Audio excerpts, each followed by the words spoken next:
AllBall TV. They scared, but I'm not. They don't like comentario. Y suscribe.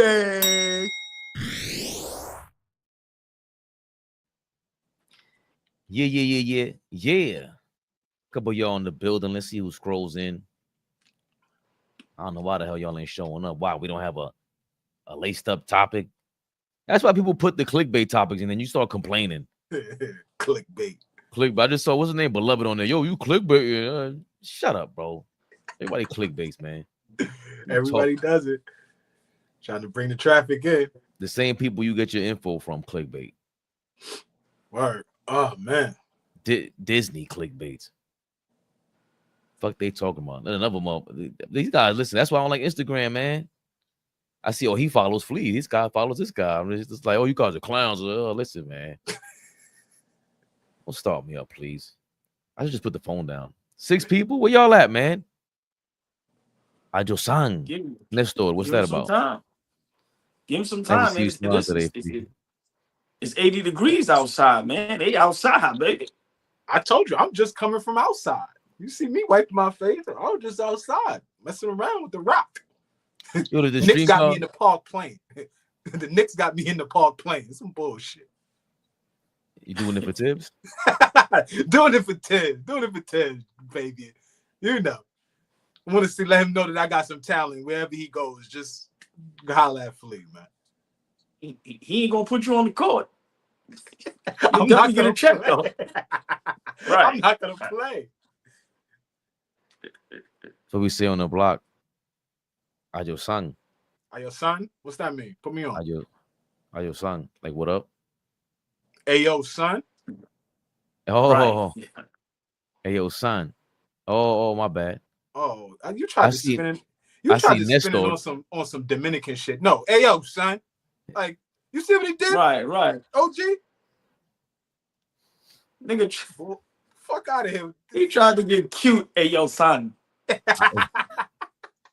Yo, what up, son? Yeah, that was crazy. I'm sorry. I stereotype. I see Nestor Soto. So I went with the, you know what I mean? Johnny Bryant. Is that official? Like, why you keep saying Johnny Bryant? You a profiler. But I am. You are. Listen, don't listen. All you guys that think you safe with me, do not run up on me. I'm racially profiling you. White, black, whatever you are. If you look too dingy, you cross the street when son got many hoodies. When the hoodie is on, you cross the street. I'm out. What do I need to be next to you for? I'm out. Then when people said that, I forgot who said that. I crossed the street. Hold on, Rain. You look like Rain Man said watching from Israel. Yeah, man. Big shout out. Sir. Big shout out to Rain Man. He said it's his favorite channel. He's watching from Israel. He said that yesterday. Dope. Rain Man. That's an ill name, Rain Man. George Zimmerman. Fabian Zimmerman. He didn't say that. That was Mark Cuban said that. No, I said you a profiler. No, just damn, man, that's crazy. George Zimmerman, that's a different level. He profiled. I mean, he OD, but he profiled. That's my people. I know who my people are, though. I know who the. Plus, you can't even tell with these kids. They all like, I see why they wait. Now I see why everybody crossed the street. Yo, real quick, we walking down the street. They still walking around with the Pooh Shiesties on right now in the middle of June, beginning of June. Not anymore. Last summer, a couple summers ago, it was heavy. Now it's like it's not like before. They still walking around with that shit on right now with a hoodie on with the Carhartt vest. Yeah, they still doing that. With the Carhartt vest. Certain people, those are the people, but that calmed down a lot. Get them niggas away from me.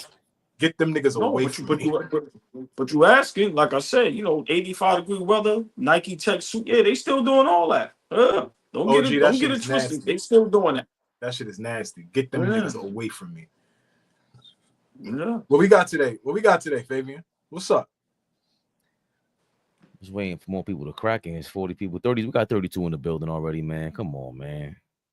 I could play a little, you know what I'm saying? Little familiar song and dance. Ball suckers. You're gonna get a hee all week. Some big flea. The biggest, y'all. Fucking biggest.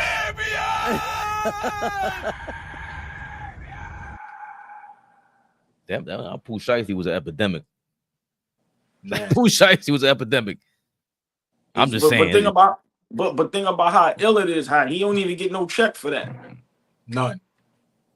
They really calling shit Pooh Shiesties. That's crazy. Ain't he down? Ain't he locked up? Yeah. I have no idea. Or alive? Is he still alive? Respectfully. Yeah, he been locked up all the time. But just think about, just imagine your name go viral like that, and that shit is crazy. Pooh Shiesties. And then I don't even know. Oh yeah, let's kick it off with this. Something is this breaking? I mean, it's not a surprise. Something down the pipeline. Listen, man, we got some of our people in the building. We need more of our people in the building. Because y'all know what this is. Knicks Rehab. Knicks Rehab, y'all. I was throwing a bitch fit yesterday, so I didn't say it. You ain't cute professional. They were in there. Somebody was just in the comments saying, yo, I'm going to Knicks Fan TV. They more professional. I said, yo, why you still here? What are you talking about? I don't care where you go. Go back. And you coming back. Because we hot. We on fire right now. You got to block our shit on YouTube. We going crazy. Felicia. Goodbye, Felicia. What are you talking about? You're professional. This is Bush League. And everything. Chow. Yeah, that ain't this. And this ain't that. This ain't that. Bitch, I'm back. What they say, take the stick out of your ass, buddy. Probably watching right now, you hate motherfucker. We're talking about you. Correct. We're talking about you. Come on, man. Listen, bunch of rumors ever since Tom Thibodeau, Flea's uncle, got fired yesterday from the New York Knicks. I'm on my best behavior today. You want to rile me up again? That can't possibly rile you up. We passed that. What Jay-Z said, we passed that. We passed kneeling, man. Yo, that dude's Jay-Z, man. Listen, man. Hope, if you hear this, he don't like you. So don't even let him try to front right now and try to hi. He don't like you.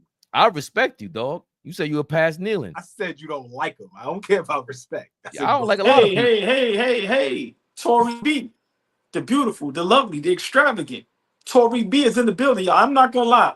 When Tory B enters the building, now we can begin. That's when everything goes down. Big shout out Tory B in the building.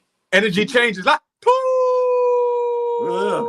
Thrill 'em guns. What up, Thrill 'em? Robert Paulson. We see all. Look, I see the chat today. Oh shit! Now, Paulson in the building. What up, baby? Hope you feeling good, man. RP, go to hell. I just see Thrill 'em guns in the building. Rain Man. Big shout out everybody in the building.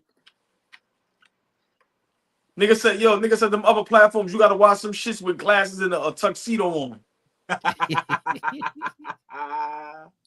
Shots, man. And you gotta sit like this the whole time. Yeah, man. Fuck out of here. Fuck out of here. And we do a celebrity death match with any of them niggas. Fuck out of here. Wait a minute. Why you're going too far, man. No, I'm not. Listen, no, I'm not participating in no physical.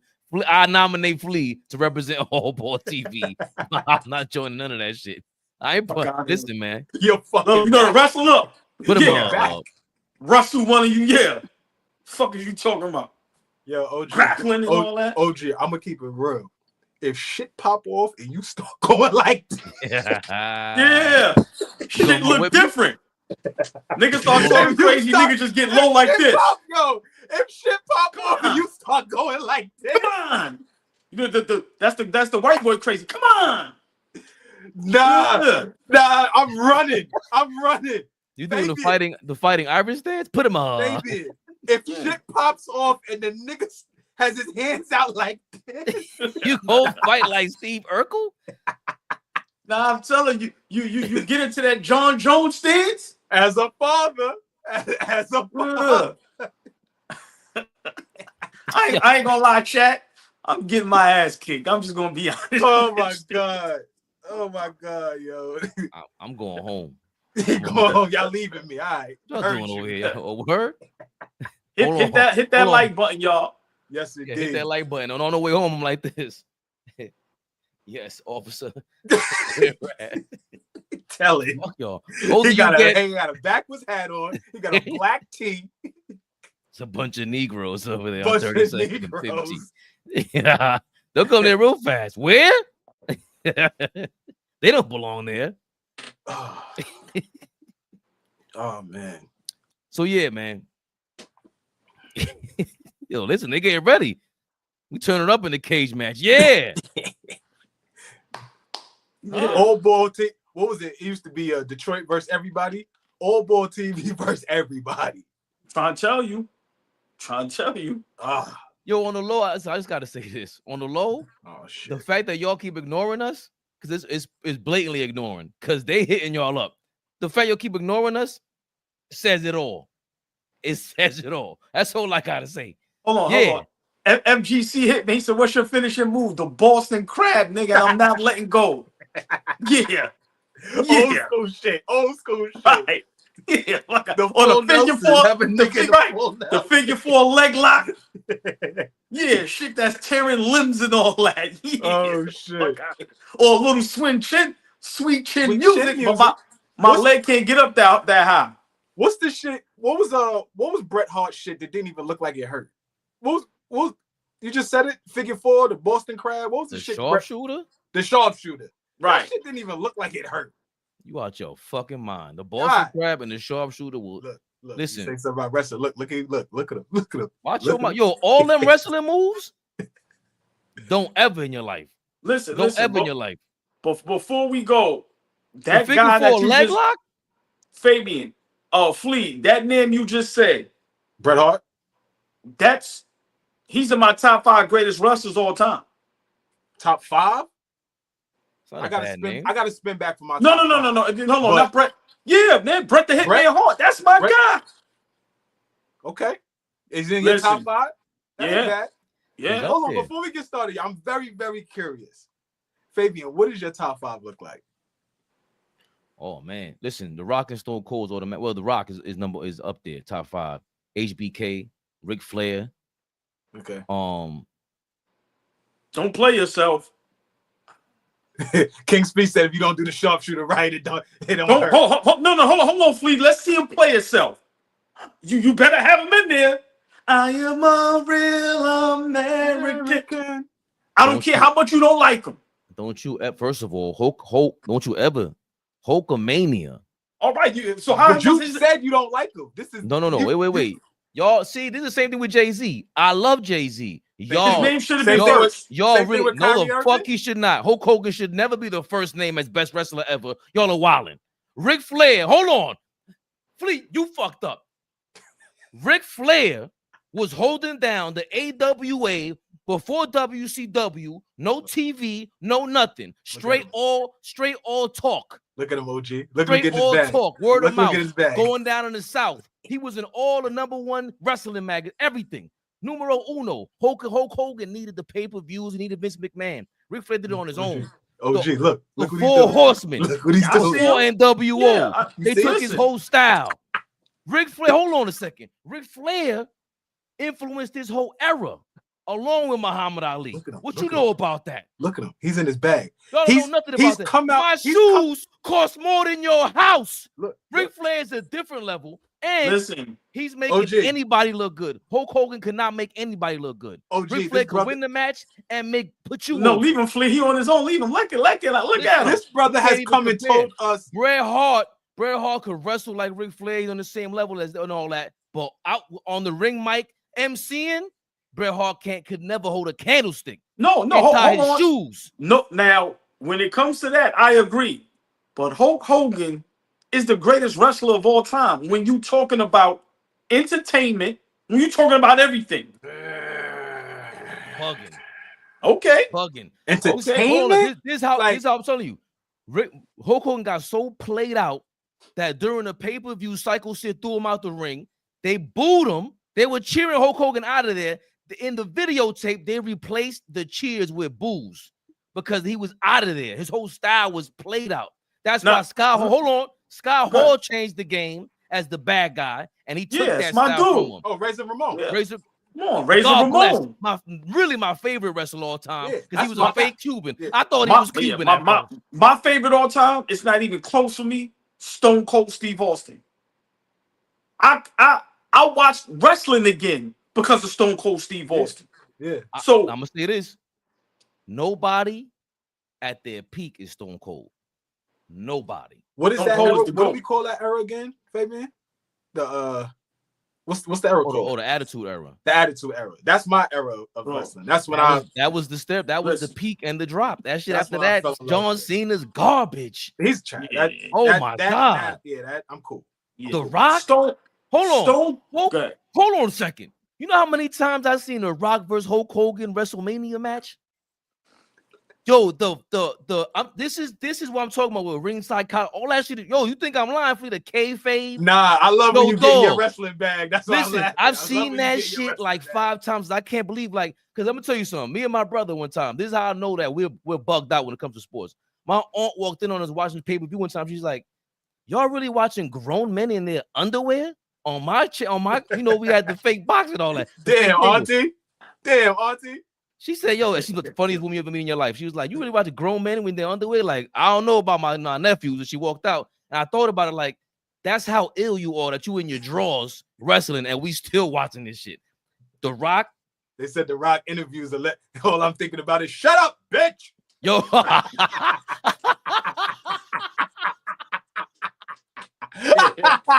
Yeah. that's how you know when a wrestler was ill, because they're a dope good guy and a dope bad guy, and The Rock did both. The Rock did both. Hulk Hogan was cool as a bad guy, but he wasn't HBK level. He wasn't HBK level. He was tough.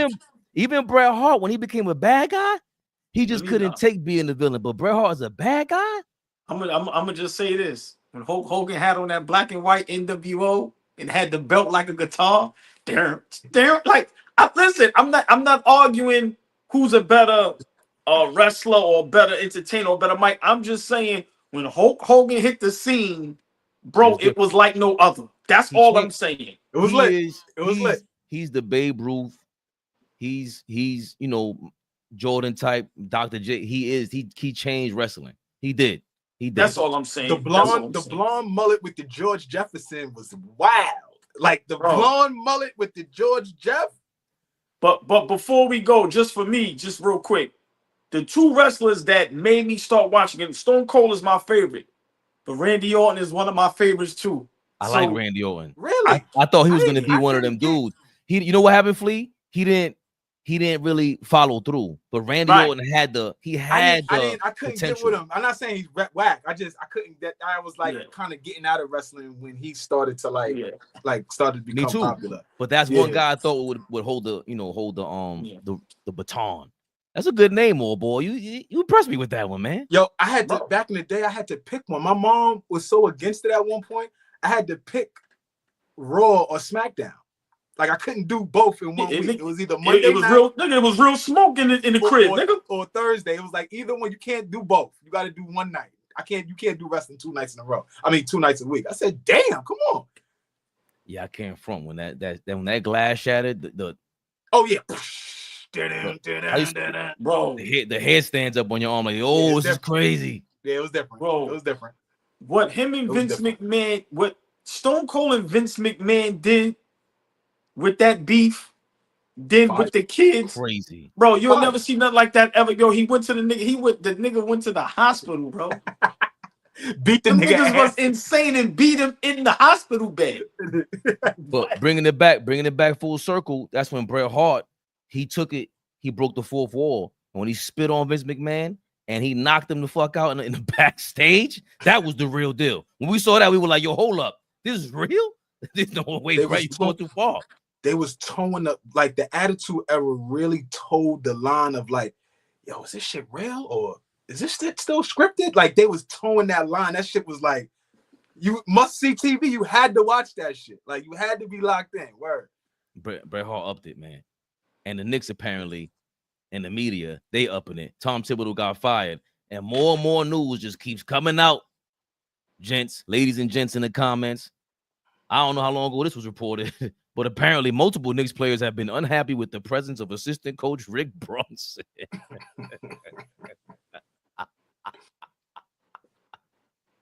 Per Hoops Wire sources, multiple Knicks players have been unhappy with the presence of assistant coach Rick Brunson, the father of star guard JALEN Brunson.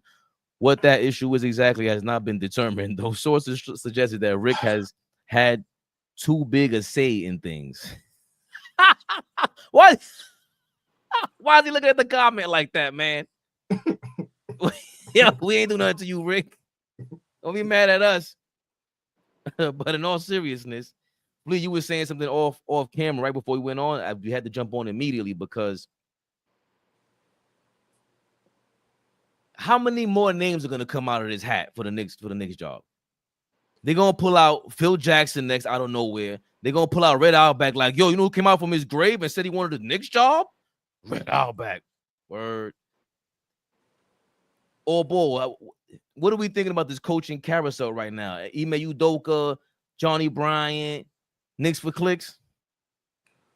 I mean, you know, for me, where there's smoke, there's fire. Excuse me.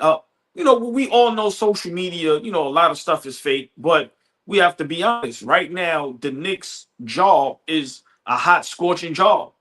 I don't care how nobody feels. These last couple seasons, what Tom Thibodeau has left, seeing, you know, how the fans reacted in the playoffs, just seeing how the Garden is, New York City. I don't see what coach wouldn't want to coach that. Now, you know, us as fans, we made it to the point where, you know, you help us become successful, you're a legend forever. Look how now, you know, we had a full-blown argument over Tom Thibodeau yesterday, which my brothers let y'all know that shit was real. But we know how to leave it there. We don't take it home with us. Pause. But now, if y'all notice on these networks, social media, look how many people are defending Tom Thibodeau. So what coach isn't looking at that? This is not the same Knicks, like Flea say. This ain't the bum Knicks from 10, 5, however many years ago. They're winning ball games. It's a hot spot now. So I think a lot of coaches are thinking about it. Can they come out and say it? Of course, a Udoka who just got the Houston job can't come out and say, I want to be a Knicks head coach. But you not telling me who's ever his family, he's in that house going, I would love to have that fucking job. New York City, the history. Just imagine if I could get them over the hump. Any great coach is thinking like that. I'm sorry. The coaches are different than players. The smoke for a player is different than the smoke for a coach, my opinion. That's why players are scared, because of the pressure of playing for New York. But I think Tom Thibodeau opened up the door to help coaches understand you can coach here and you can be successful. And if you are successful, you are considered the legend forever. I don't think it's smoke. I don't think it's fake news. I just think that, you know, the media is going to run with something, but coaches can't come out and say it.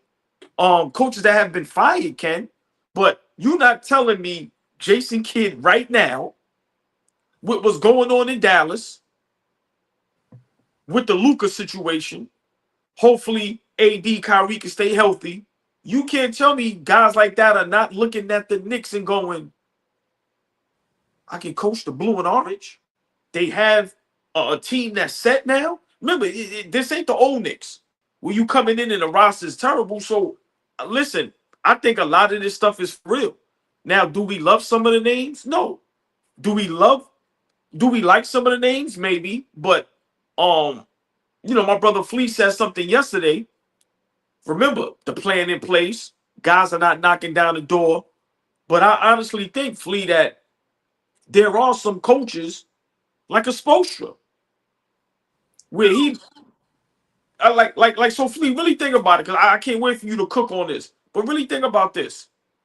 Right now, Miami is in the dirt. We have to be honest. I think Pat Riley screwed that whole thing up. Right?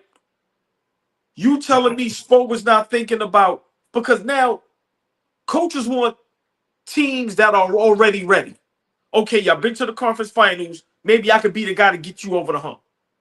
These ain't young coaches. They already got their history, their titles. They ain't trying to start all over. Remember, Udoka kind of had no choice. The way Boston was trying to do him, they didn't try to blackball him. So I think he had to take whatever job he could. But you're not telling me if Udoka knew in hindsight, if he could have had a crystal ball and spoke to Michael from Game of Thrones, the third eye, the Raven.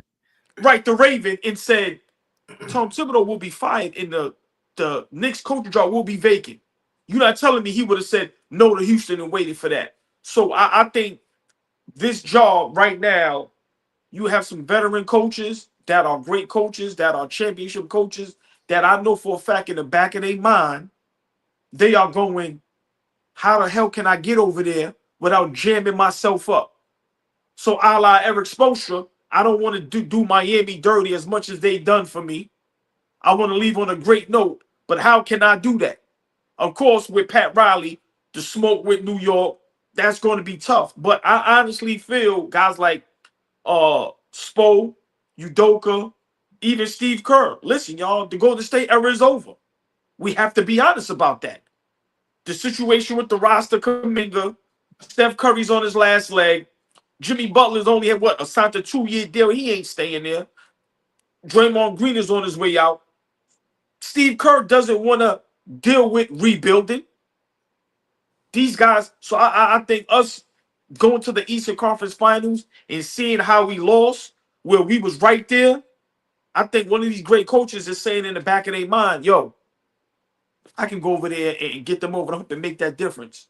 I love some of the names. Some of the names I know is trolling, is fake, but I believe people ain't just bringing up out of the air Jason Kidd name out of nowhere. When we see what's going on with Dallas, that ain't just, no, some of these names is not smoke. I think some of these names is legit, but like I said, it's not like players. It's hard for a coach to be like, yo, I want to coach the Knicks.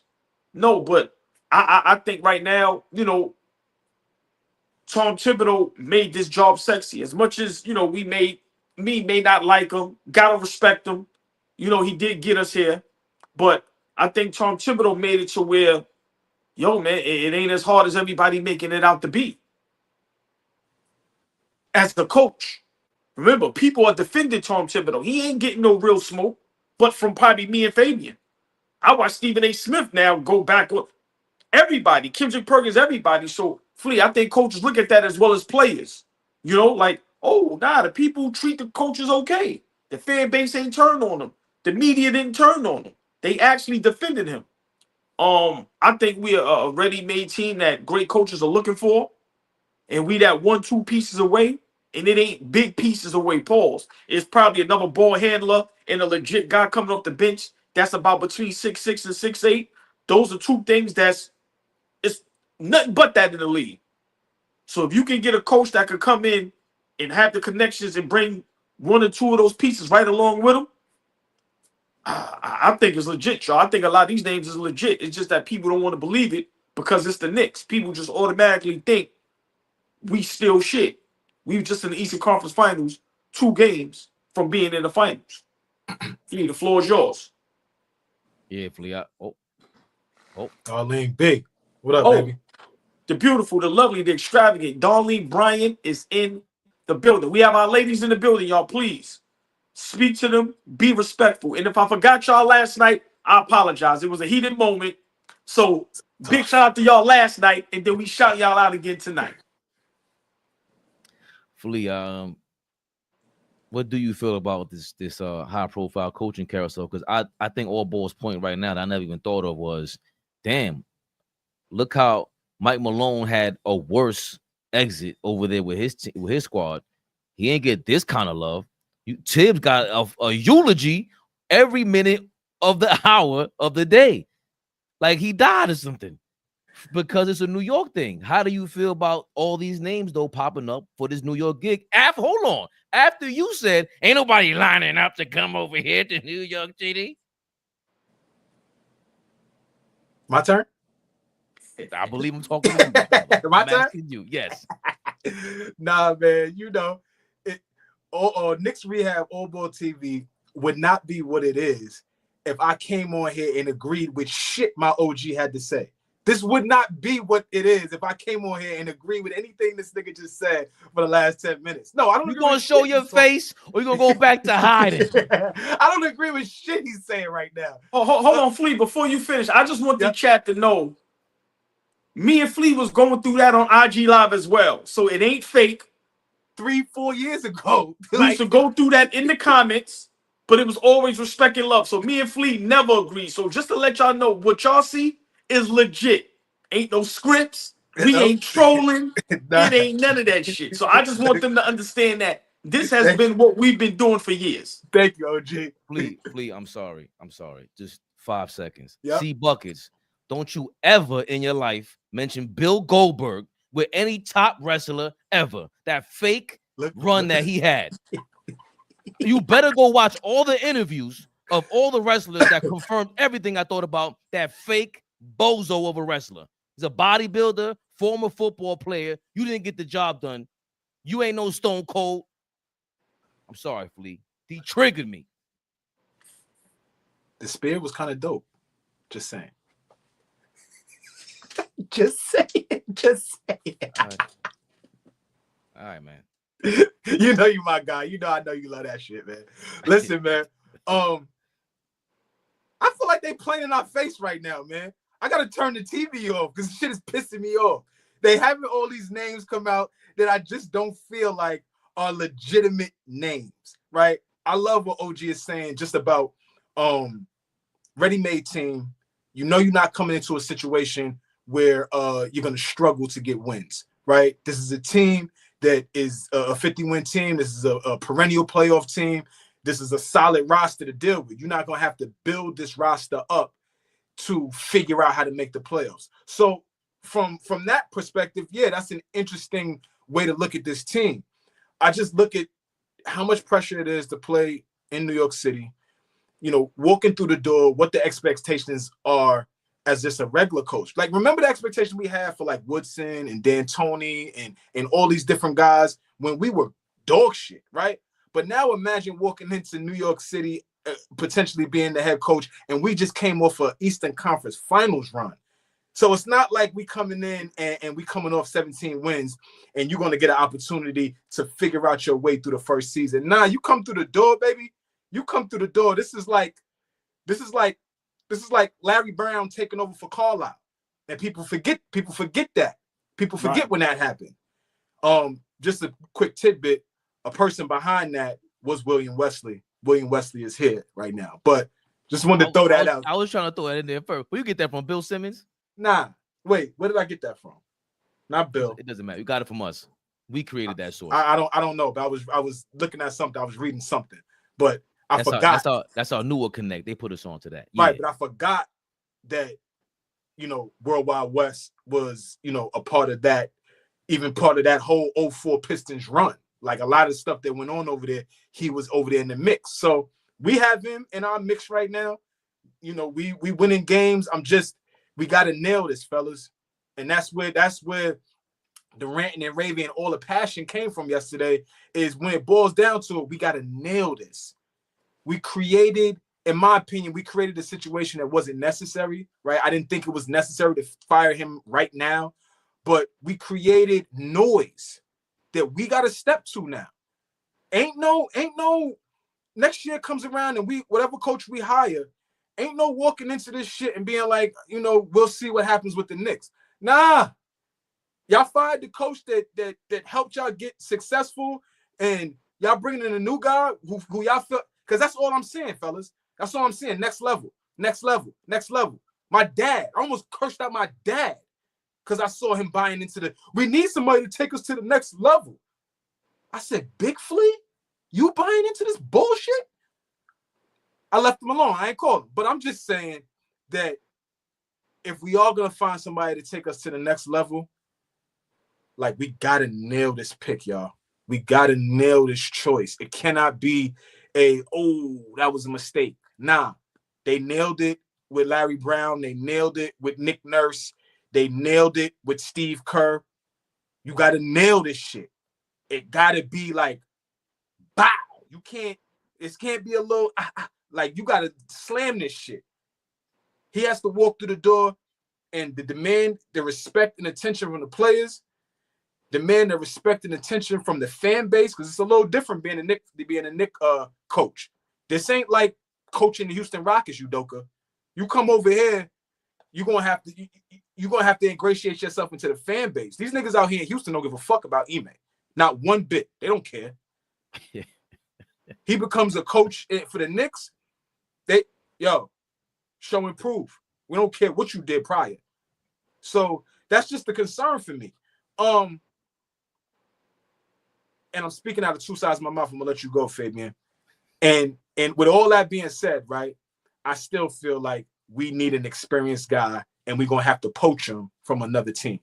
So as much as I think these Udoka names, these kid names, these, all these guys' names that already have current jobs, I feel like they're playing in our face, but at the same time, I do agree that that's the type of coach that we need. A Ty Lue, like something that already has a level of experience and knows what it is on deep playoff runs, knows what it is, to be a 50 plus, 55 plus, 60 plus win team in the regular season, positioning yourself for the playoffs. We need that. Ain't many available. Why isn't Mike Malone, Taylor Jenkins, all the available guys? That shit ain't being, they're not screaming these guys' names. I'm reading places where Mike Malone's not even an option because of how much he's alike with Tibbs. Not even an option. So we about to get creative and, like OG said, bring a Sam Cassell in, bring a Johnny Bryant in, bring a first-year head coach. We got to nail that shit, fellas. We got to nail that shit. I'm just trying to look around the league. Like, I didn't realize Brad Stevens was with Boston since 2013. Like, I totally forgot about that. That's, over a decade. And he obviously moved over to get Ime Udoka, who had an unceremonious exit in Boston, and they moved Joe Mazzulla there. So it's since Brad Stevens' tenure, obviously Danny Ainge was running things. So that's 12 years with the same guy, very familiar voice. And I think we have that in terms of, Brunson for the last 3-4 years, and especially with Leon Rose and Worldwide West, 5 years and counting. Tibbs was the longest tenured guy along with Mitchell Robinson, right, in this organization in the current incarnate of the Knicks. But that's why I'm not really as concerned with the head coach as much as I am with the assistant coaches. Like when AllBall made that point earlier this year, I never really thought about it like that. I'm just like, yo, hold on, who is he going to on the bench, and why? Where's the, just like you have a team on the court, where's the team off the court? And I don't care who it is. It could be Johnny Bryant, who's been here in New York before. He was here to try to go get Donovan Mitchell, make him comfortable to come to New York, who was signed, sealed, and delivered to come to New York. And he was with Quinn Snyder, Atkinson, and Tom Thibodeau. Say what we want, Thibodeau now has 2 Eastern Conference Finals under his belt. Johnny Bryant with working with Atkinson, who's been to the finals. The Warriors, he went to the finals with the Warriors. Yeah, he had to have one. Right, they won the finals. So he's 22. And Chris Quinn, where was he at? Not Utah, Miami. Oh, that was a short stint, but he has some experience. But even a guy like that, if they're all lauding him like that, I'm not even comfortable with. I don't care what they say. If that bench, if we look over and I don't see a Jeff Van Gundy, I don't see the Sam Cassell, I don't see some of these familiar faces. Even if Thibodeau's on the end of that bench with him, I don't mind that. But we gotta have head coaches or people who can be offered a head coaching job at the very least. If Johnny Bryant's a head coach, he doesn't have the experience. That's insane. That, to me, a first-time head coach, that adds to the risk and the pressure, because it ain't just about, for me, Fleet, it ain't just about a championship to me. Tibbs, we could have went to the finals with the way he was coaching, and the reason why we wouldn't have won is because they would have dogged us with these decisions that he makes. It was too late making decisions against Detroit, against Boston, against the Pacers, obviously. And I think a part of that is heavily comes from the fact that it's Rick Brunson. Like, nobody has offered Rick Brunson a head coaching job, or Thella Harrington a head coaching job. Maurice Cheeks was always like an interim guy. The most famous thing he did was help Shorty out when she was singing the national anthem. That was it, and she was struggling with that. And all I've heard was disrespect going towards Mo Cheeks from all these players. So, that's my number one concern. Like the head coaching positions, I see them all out there, and I'm with you, Flea. A lot of these names are just for us to talk about. That's just like, oh, Giannis is coming to the Knicks. Oh, word, Giannis too. Why can't we trade? If you're gonna trade Cat, why am I not hearing about 3 or 4 guys you could go get? And you're going to go get Steven Adams too, who's a free agent. Then you could go get a Trey Murphy or a Herb Jones, another rebounder. Why does it have to be a Giannis? Stop. And I'm not a fan of the super team shit. I'm just not. I've never been. I want to root for my guys. I want to be able to root for whoever I'm watching. Can I ask you a question? And I want to ask OG a question. And it's fair. Somebody asked me the other day, and I was like, oh shit.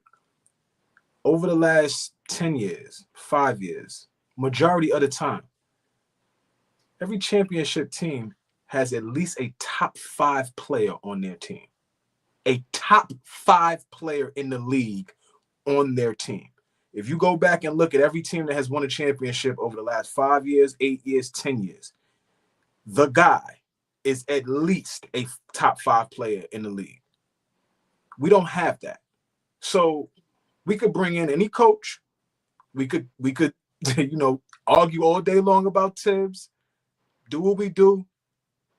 At the end of the day, when the championship is hoisted this year, barring some wild scenario, it's going to be a top 5 player in the league who is going to be part of that championship team in OKC.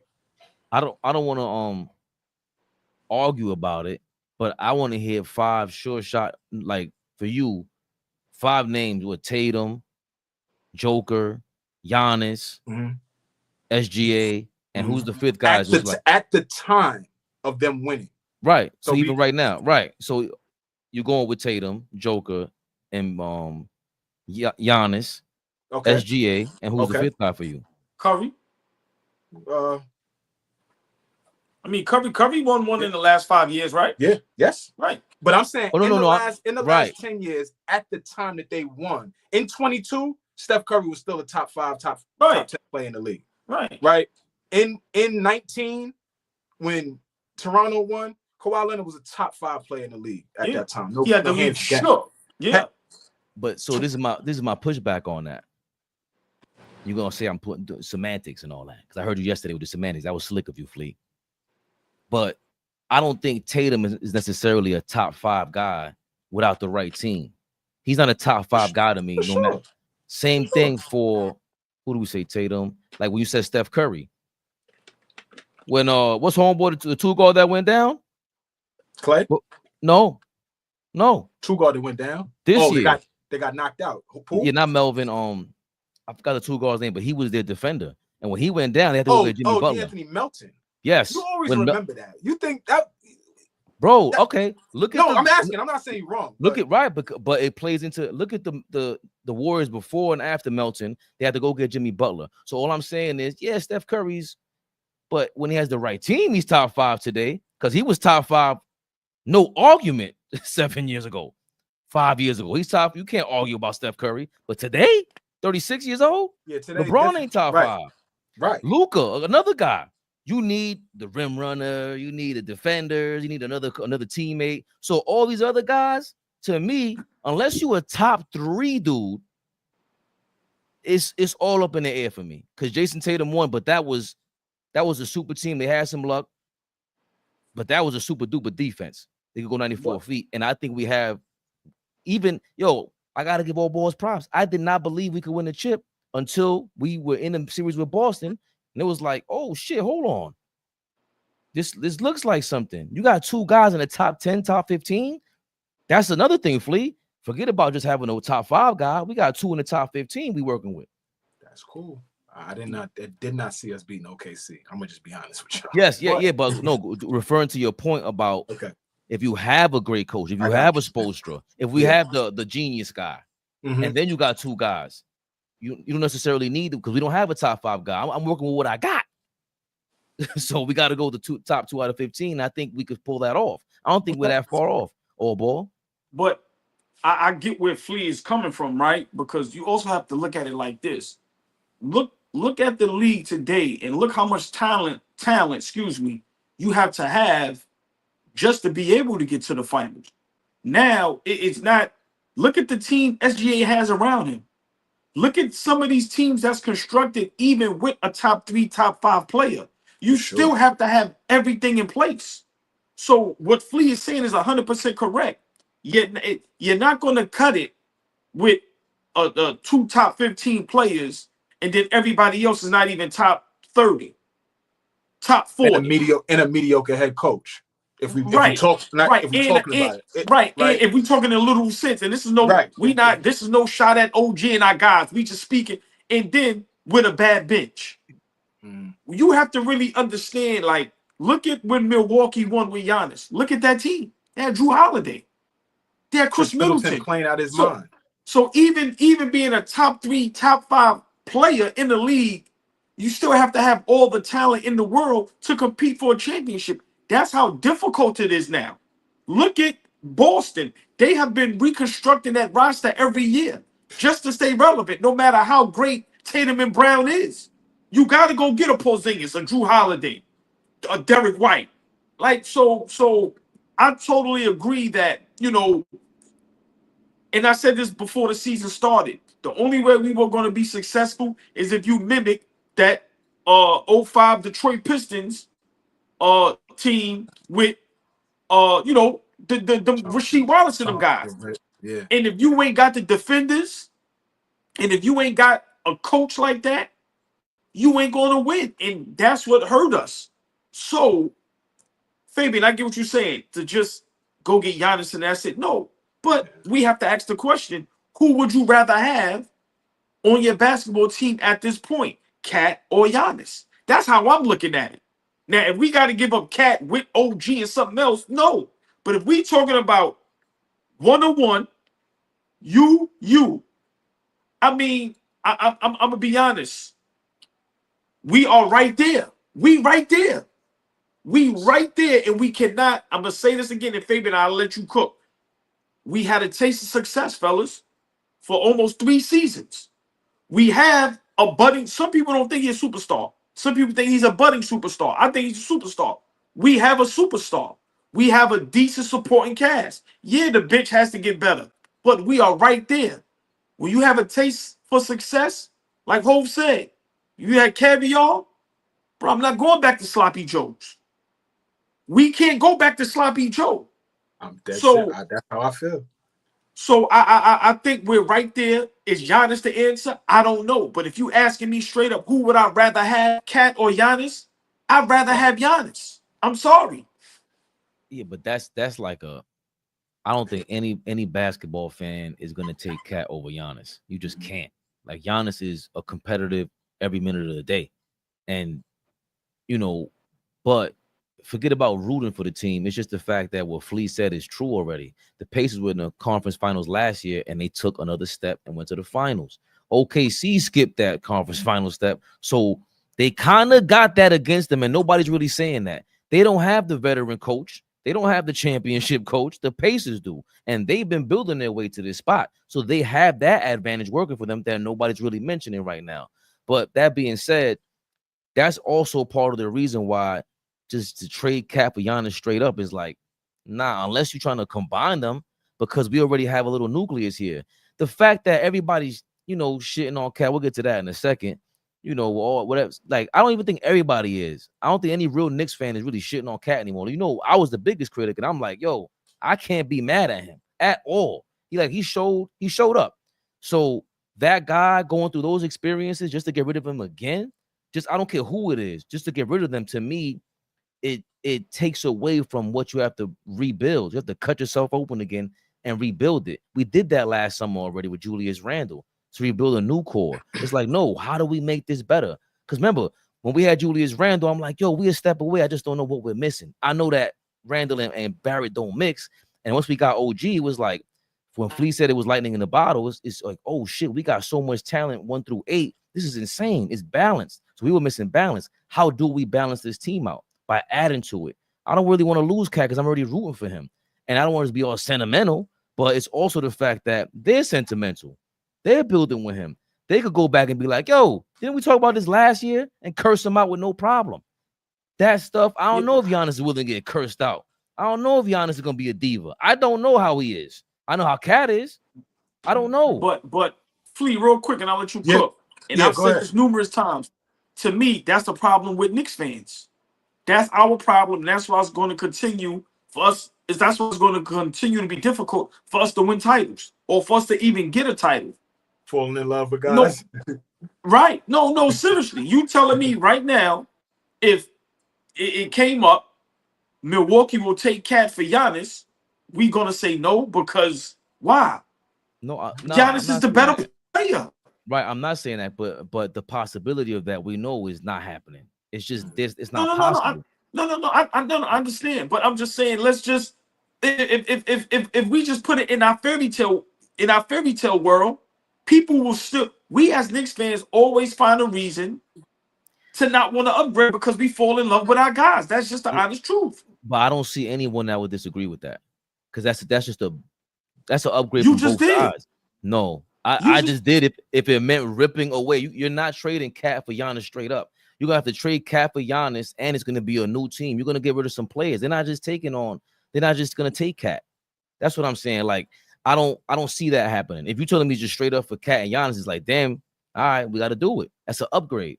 But if you have to redo the team, it's not gonna just be what we saw last year. Now we have to get more defenders. Giannis still needs defenders around him. I don't care what anyone says. His defense is good when he has those perimeter players around him. He amplifies that. Cat don't amplify shit on defense. You know what I'm saying? Even on offense, it's like, where you at? Giannis is the same guy all game long. I'm trying to get a foul. I'm gonna travel. I'm gonna bump into you, but he's unapologetic and he's showing up. We know his game, but the point of the spirit of what I'm saying is, I don't feel like that's a rebuild. You got to retool that team with Giannis around them, and I don't know if it could fit with Brunson, and and we're rebuilding with a new coach. When has that happened? When has a new team? When has a team gotten a new coach and a new player and they won a chip? Yo, listen, I think we put ourselves in totality, right? I love the conversation, but just in totality, when I take a step back, I went from ecstatic about being a Knicks fan, where we're at, the position we put ourselves in, potentially being in the finals, to now, it's just this big circus and spectacle around us now with so much uncertainty. How we went from being so super confident and knowing that there's a level of stability to now complete uncertainty after what we saw. Like, we keep talking about everybody, I saw Deuce McBride talk about things being exposed. A bunch of different guys have said little slick shit, not slick, but little undertones that you gotta, peel back the layers to understand what they're saying. But for me, it's like we a spectacle now because we don't have a head coach. There ain't, in my opinion, there ain't another head coach out there right now that is available that's going to take us over the top. And now we having conversations about trying to pluck Giannis from Milwaukee, and we're trying to pluck Ime Udoka from the Rockets. Like, it feel like it's a joke in our face now. And go ahead, Fabian. No, but I don't, because now it's different stakes on the line. We're no longer trying to be relevant, competent. We're already there. Like, where we at now is what are the changes that we could make so that we could get this victory, that parade, because we're right there. So that's why AllBall is mentioning the Giannis thing. I just get pissed at AllBall because every year is a new star he wants. That's what I hate about that. If I'm gonna be straight up, it's always some super team that he wants. But I think I used to get on OG about that as well. But the silver lining to what his mindset is, go get the star, get the guy, and go from there. And that's always, it's the NBA, bro. I think I ended yesterday with, we could talk about coaching and that all we want. Great coaches have great players. Ain't no great coach ever been anointed a great coach without having great players. I don't care what coach you're talking about. So I'm not with OG with doing the overhaul of the roster every year. I get what he's saying, but at the same time, I understand the sentiment of, nigga, go get the star. We figure it out after. We a second apron team, fellas. We are top heavy. What I always talk about, the big titty bitch, that's what we are, with no ass. And so when we start looking at how can we upgrade the team, it's like, how? Cat's making a shit ton of money. OG making a shit ton of money. You can say what you want. Brunson took a pay cut, but don't get it fucked up. Dwayne Wade took a pay cut and spun the block on Pat Riley. Like, where's my fucking money? Where's my money? I brought you a championship. What's up? So these niggas know what's up. Bridges is about to ask for a bag. He's gonna be due. We got to be able to pay some of these guys off the bench quality money, you know, because certain guys are expensive. I talk about Jeremy Grant. I want Jeremy Grant coming off our bench. He's expensive. Right. He's expensive. How do we do that? Right. So I understand what he's saying. Like, we may have to like do a complete look. I give a fuck if we made the Eastern Conference Finals or not. The flaws that we have is so easy for us to revert back and be a subpar team. If we lean into being a poor defensive team, we could go from the top 3 seed to now we in the play-in trying to fight for a playoff seed. You know, if we you know, say we're gonna keep the same team, we're gonna run it back. This same team, because we think the East is kind of shaky. Our bench trash. Our bench ain't very good.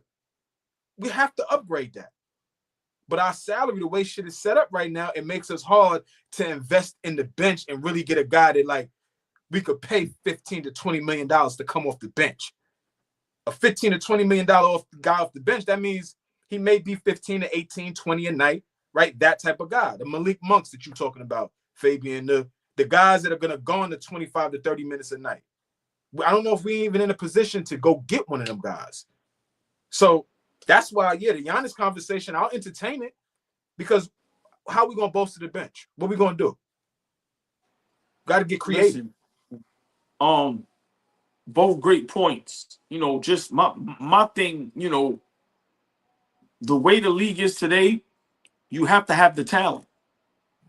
I'm not trying to create a super team. I don't want, you know, I'm not doing that, but, you know, a lot has gotten exposed in this Eastern Conference Finals, from coaching to the players. My opinion, everybody got exposed, including my guy Brunson. Whether it was Tibbs running them down, whatever it was, everybody got exposed. And when you get exposed like that, you have to make sure it doesn't happen again. The front, like, guys that have these jobs are very smart. They are looking at next season. You're not telling me they not in the rooms going, Tatum is out, Cleveland is shaky. Okay, Philly, like y'all said, we don't believe.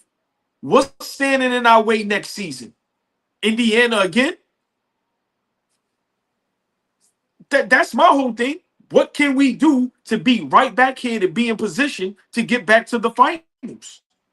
And for me, it's not running with this same team back unless we fix the situation with another ball handler, maybe 2 more, and a 6'6" to 6'8" guy that could come off the bench that can defend and knock down a 3.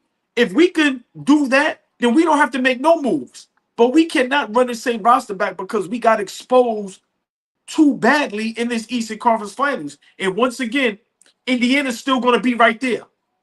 Let's be realistic. They're going to be right there.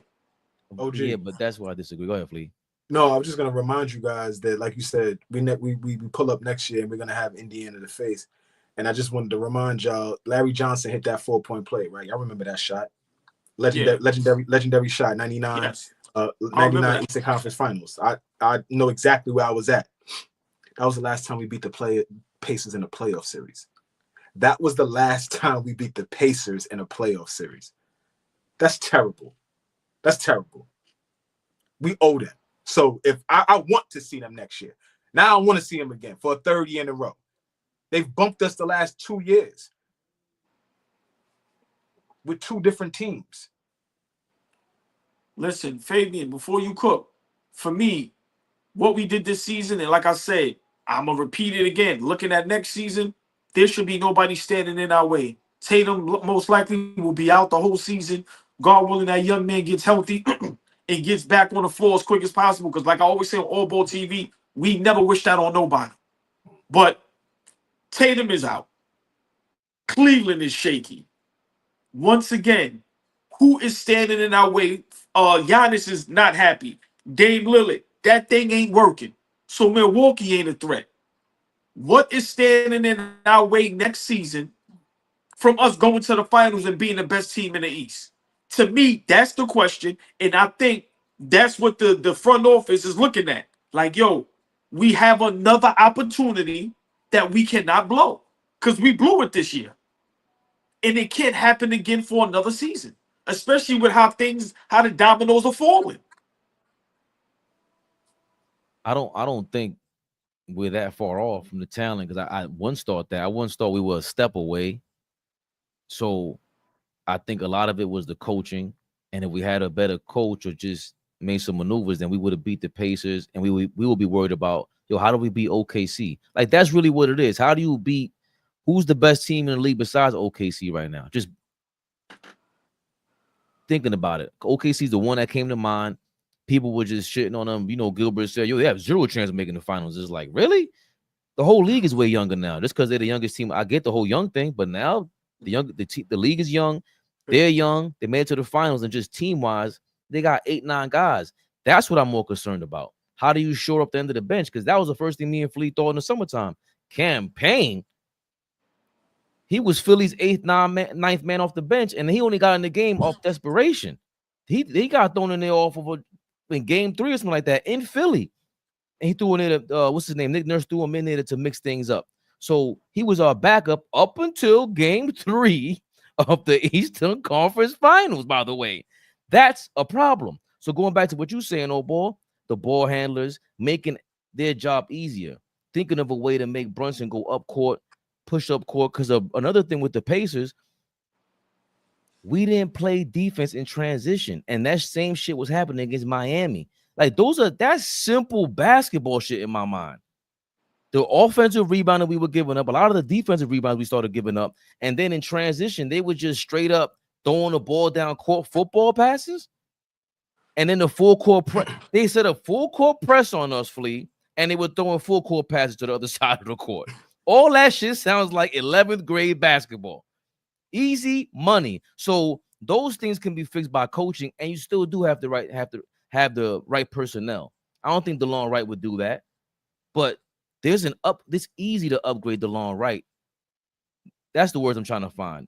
It's way easier to upgrade DeLon Wright than Cat. Than it is easier to there's not a lot of cat. There's not a lot of cats running around here. No pun intended, right? There's not a lot. There's not a lot, you know, that a guy 7 feet that can stretch the floor, you know, rebound the basketball, all that type of stuff. There's not a lot of guys that can do that. I wanted to make a quick point about Oklahoma City because, you know, Gil was talking about, you know, they have no chance. Yeah, they're the youngest team in the league, but they've done something this year that no other team has done in terms of committing to the defensive end. They were number 1 in defense. The youngest team in the league is number 1 in defense. That's all about effort. That's all about establishing that from training camp. Like, yo, if we defend, we will be the best team in the league. We have the best guard in the league. We have the best 2 wing defenders, perimeter defenders in the league. Like, that's how they're thinking, right? Lou Dort, Alex Caruso, Cason Wallace, that 3-man tandem, and J-Dub, they think that they could roll them out there and you won't score 50 points, right? That's the mindset. But that's the mindset that a lot of other teams that want to win got to have. And the Knicks got to have that mindset. Whoever the coach is that walks through the door, he has to set that tone early. Yo, if we defend, nobody is fucking with us. Not a team in the Eastern Conference, and we'll worry about the finals when we get to the finals. But if we defend, there's not a team in the Eastern Conference that can rock with us. We got the best guard in the conference.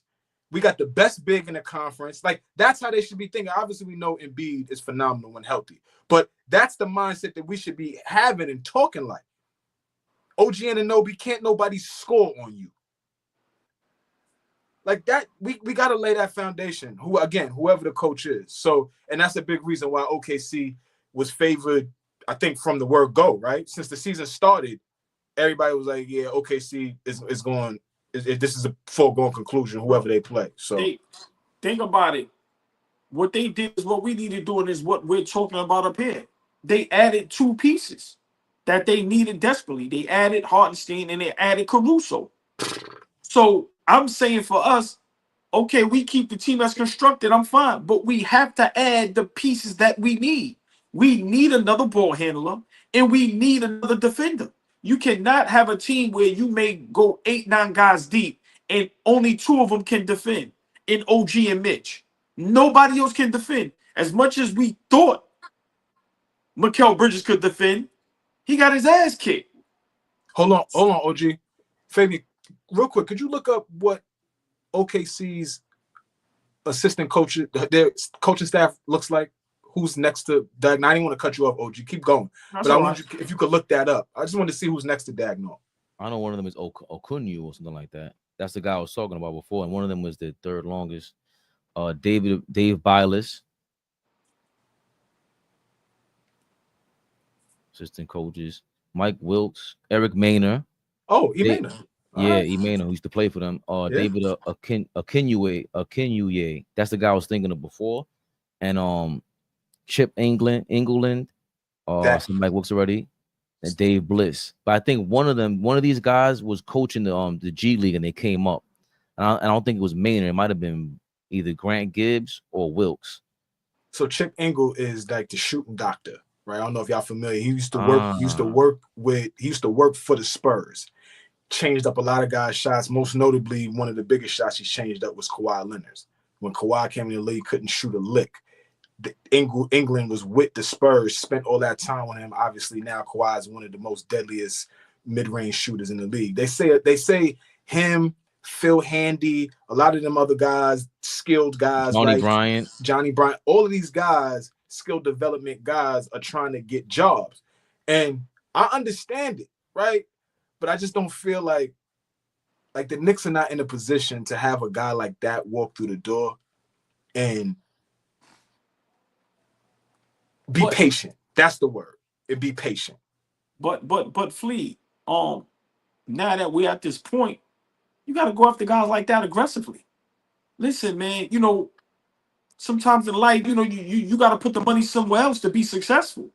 It's true. For us, a coaching staff today is just as important as the players on the court.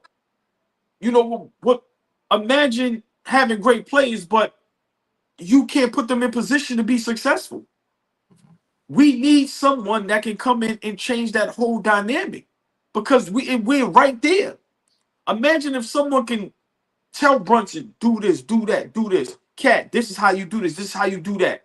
Like I said, I can be wrong, but Flea, what you just said, how you just broke that down, and Fabian gave those names, and how you see a light bulb just click and go, oh, that's why the motherfuckers is successful over there. Yeah. That's with us, you can't say that.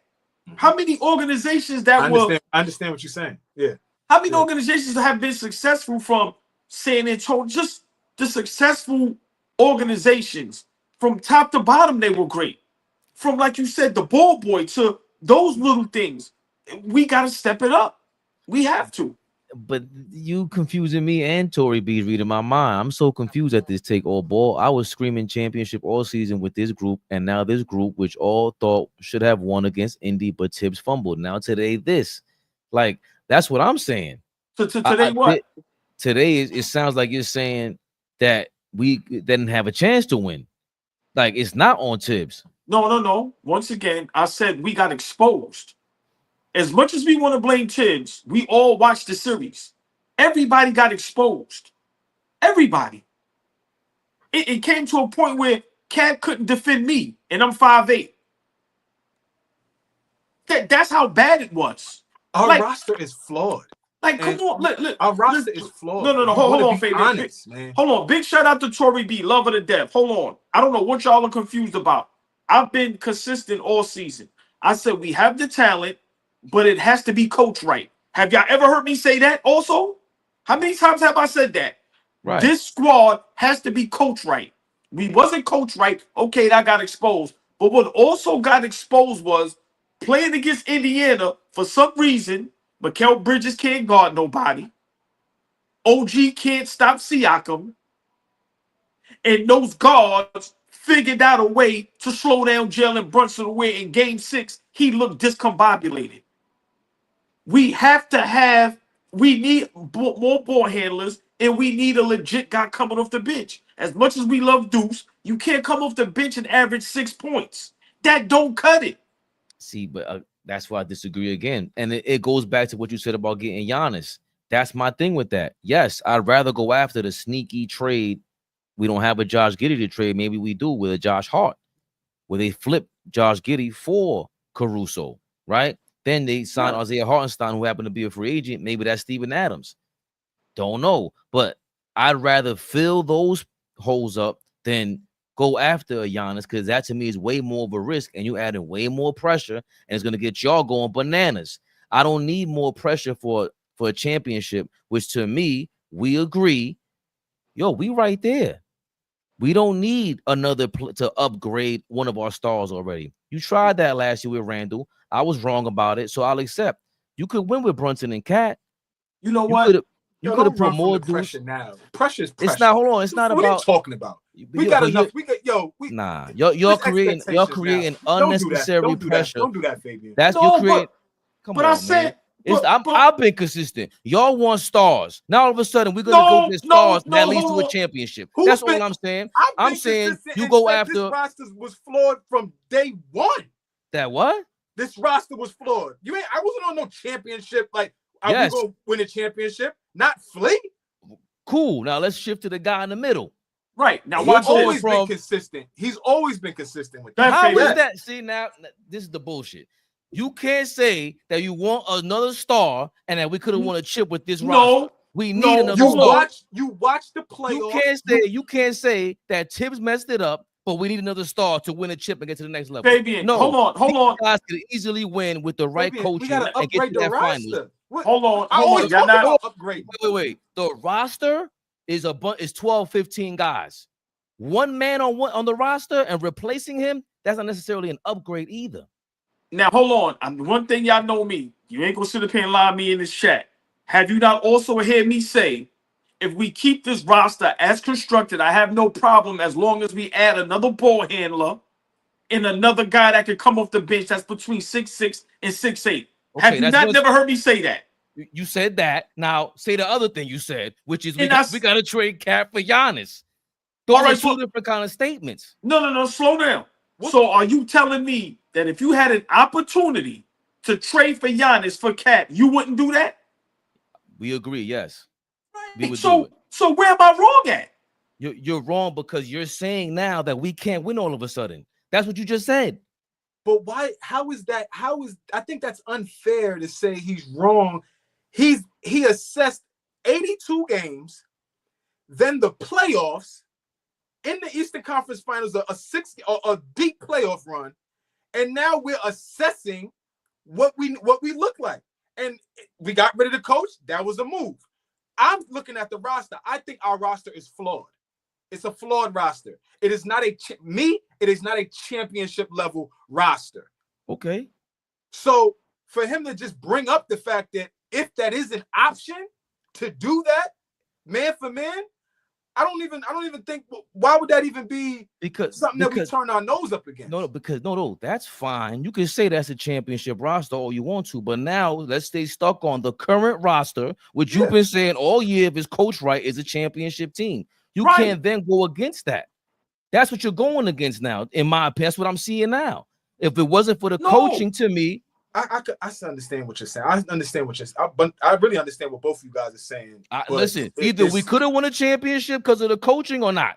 That it's either or. And to me, why is that? See, that's bullshit. How is it? That's the thing I've been on. Coaching when there was so much other stuff that mattered. Nah, no way. We have these we didn't lose we didn't get exposed by Indiana by this super duper creative offense or creative defense. They play, we just broke it down, 94 feet of full court press and throwing the ball during transition. That's a lot to do with coaching, not having the right guys in the right spot on the offensive end to be able to shoot down court after a rebound or a made basket. There was games we lost 26-6 on transition baskets. That's insane. 2-3 games coaching. Like that. That's not coaching. That's not coaching. Oh, sorry. Wow.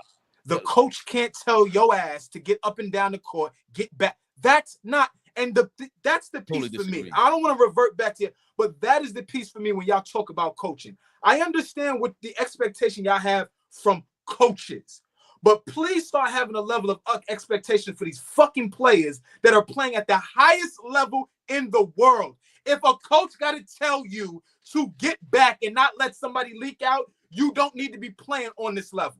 I understand that for Cat. Come on, Fabian. Wait a minute. I understand that for Cat. But when you have Hart out there and anybody else who can't shoot and they're all clogging the lane and nobody's above the free throw line, what's going to happen? It's harder for you to get in transition. That's what the Pacers exposed. They're exposing your game plan. The Miami Heat exposed that 2 years ago. It's not the first time that has happened. Fabian, That's game one was planning. in our bag. If we win game one, this series is over. Yes, and we weren't doing that. We were scoring on them. We were up 17 because we weren't doing that. So the fact that we didn't get back to that, to me, is on Tibbs. And to me, we could have made the chip if he made the right decisions. I'm not going back on that. So when we talk about him, how do we beat OKC? That's a different story. Okay. That's a different. Hold on. That's a we could talk about that. Okay. Game one against OKC, we were competitive, and we lost that because in the first half, even in the first half, we should have been up 20. But Karl Anthony Towns had gotten down the ball down court 10 times at least minimum and had a mismatch in the paint. And what did they refuse to do? Push the ball down court, because the Knicks don't do that, which again, to me, is coaching.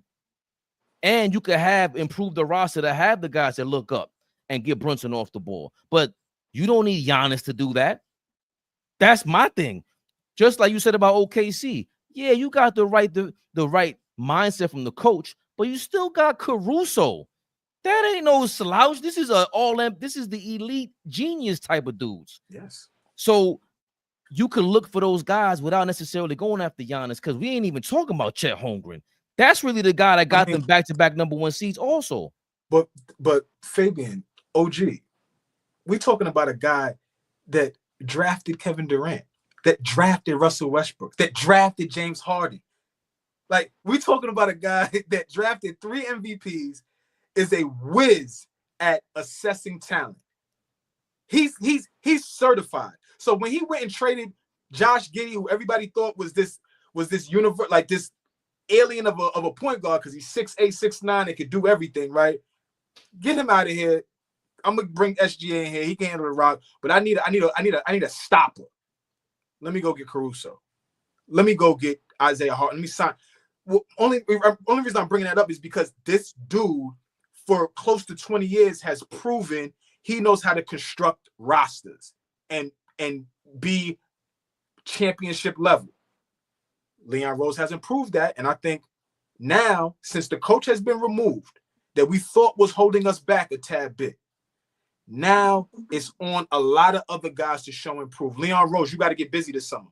You've been getting busy the last year. You got to get busy this summer. The new coach, listen, ain't no time to come in and get comfortable. It's time to get to work. But Jalen Brunson and Karl Anthony Towns, our best players, it's on y'all next year. But before you go, AllBall, that's why I say OKC is a different story, because that's an insurmountable amount of effort that you have to show to beat that team, because now you got guys that with that level of talent, skill, who are playing on that level. They're not lacking effort. Maybe 1 or 2 games they'll lose and they'll come back and blow you out by 50, because they got the guys that they do all that with ease. They don't even think about it. Caruso's not even thinking about it. Dort is clotheslining dudes, dirty mother lover. So, and then you know what SJ does on the offensive end, and then you got Chet on the weak side. There's no thought behind this. So with the Knicks, we can't now go back on the fact that you're not going to tell me, AllBall, that the Pacers have an even roster with the Knicks. I will never believe that. To me, that was all coaching. The Pacers do not have this level of talent that surpasses us by that much. Well, y'all know my thoughts on the Pacers, but for some reason, we have the guys that can't compete against the Pacers. OG seems like he can't stop Siakam. Mikal Bridges can't guard none of them little guards, and Cat can't do nothing defensively. I'm just saying, for me, I'm not arguing with nobody over anything. I've been a Knicks fan just as long as everybody. When you have an opportunity to upgrade, you upgrade. I don't know what fan base denies upgrading. If we can get Giannis over Cat, I'm taking Giannis over Cat. If we can get some guys to come off the bench that we need desperately, that's what we have to go do. We are right at the brink. We are right there. As much as I love Cat, just like Tom Thibodeau, he got exposed too bad. Guys got exposed bad. Josh Hart, Mikal Bridges, Karl Anthony Towns, and Deuce, my opinion, got exposed bad in the Eastern Conference Finals. Bad. I'm sorry. Now, you know, I don't like to. It's like a relationship. You know how people say you be great for 10 years and at one time you ain't good. It's like I wasn't shit for 10 years. I don't want to make it like that. But I'm sorry. Too late. That's every No, night. right. I'm keeping it real though. When you're right there, I'm sorry, bro. Your services was beautiful, but what happened in this Eastern Conference Finals, I gotta let you go. If I can upgrade. But we don't. That's not where we disagree. What we disagree is No, just about. It ain't about disagreeing. I'm just making a point. Go ahead. I'm sorry. It is a point, but it's a total like OG can't guard Siakam. I knew that going into the series. How come? I didn't know that. I didn't know it was that bad. I just know it because I like OG, and I'm like, yo, Siakam be killing him. Like I knew that going into this thing, and then I'm like, oh wait a minute, they played in Toronto together. Oh, he might be sunning them since Toronto. Damn, he might have his heart. But if I know that, and you see the first game it didn't work, get him off of him. Make him help. He shouldn't be on him. Maybe Bridges should have been guarding Halliburton 94 feet from game one. Maybe. There's just way too many things that we could point to. Maybe it's hindsight, but I think we were saying it in real time. How come there's no pressure on the Pacers? How come they don't got no pressure on the inbound? How come they can pressure us, but we can't pressure them? They that good? You can't, them hard is that good? Can't guard. Can't. It's not even that. We just have to be honest. I played basketball damn near all my life. Some guys, it's just nothing you can do about it. The personnel we had, for some reason, Mikal Bridges can't guard them motherfuckers. Like you just gotta look at it like that. It like some guys, no matter they could not be shit. We all play basketball. When you go in, that nigga, but you can't guard them. Them guys they don't stop. They little. They gonna keep going. They motor. They engine. I'm just saying for me, and I'll let y'all have it. I'm just saying for me, we got exposed too badly in the. Tom Thibodeau got fired because of the Eastern Conference Finals. He didn't get fired for anything else. I'm saying, why is it different for Cat, Bridges, Josh Hart, and Deuce? Let's be fair. They got exposed just as bad as Tom Thibodeau. That's my opinion. So for me, they asses is not off the table if it comes to being traded to be upgraded. That's my opinion. What's our core? Do we have a core? Like, is there? And I'm not meaning like an untouchable guy, right? But what's the core of this team? If we need to go right next to the next level, we right there. Maybe a tweak here, tweak there. Get rid of the coach. What is the core of our team? And if do we have one? Is my question to my brothers. I think that's been the question since we got Cat. Immediately, I said, yo, where's our identity is gone? And then we saw something with the Pacers, I'm going to say. Like, we don't know if Brunson and Cat could be on the court at the same time, but we do know, they could be lead dog when one is benched. We saw that, and we surround them with the defenders. So it seems to be 5 and out with either Cat on the court or Brunson on the court. I got one for OG. I got one more. We watched Luka Doncic lead his Dallas Mavericks to the NBA Finals. They lose. But obviously Luka's phenomenal throughout that whole playoff run. Like, yeah, you mentioned Cat, you mentioned Bridges. If there's a trade for Giannis, OG, Milwaukee will ask for him. I'm gonna just prepare y'all. They will ask for him. Brunson is off the table. He is untouchable. I'm asking you guys. That's my question. Brunson is completely untouchable in what we're doing going forward. I think so. I think so. Got it. Got it. I asked y'all this question a couple lives ago. Got it. we have to make a decision. Are we going to build around Brunson or are we going to build around Cat? We have to make that decision. And like I told y'all, I think if we build around Brunson, like Philly built around Iverson, this is my honest opinion, I think we'll be successful. I think if we build around Cat, we won't be successful. Now, do I want both of those guys? If we could get, like I said, the help that we need. But Fabian made a great point, asked a great question last couple lives. Whose team is it? Who are we building around? You can't have, that's like when Kobe and Shaq was on the floor together. Imagine if you can't have them on the floor together. Like Fabian said, you can't have Cat and Brunson on the floor together sometimes. That's insane. How do we fix that problem?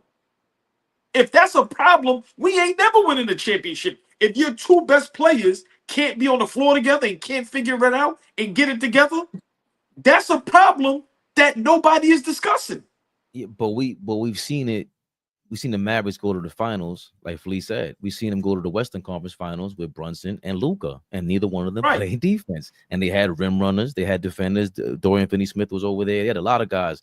Dinwiddie, big body guards. Now they were a tweak or two away from winning the championship. Also, they made it to the chip. So that's what I'm saying. Like, but Fabian, even with Giannis, who was that team built around? It's built around Luka. Right. That's what I'm saying. They built a team around Luka. I'm saying for us, who's the team going to be built around? They already picked Brunson.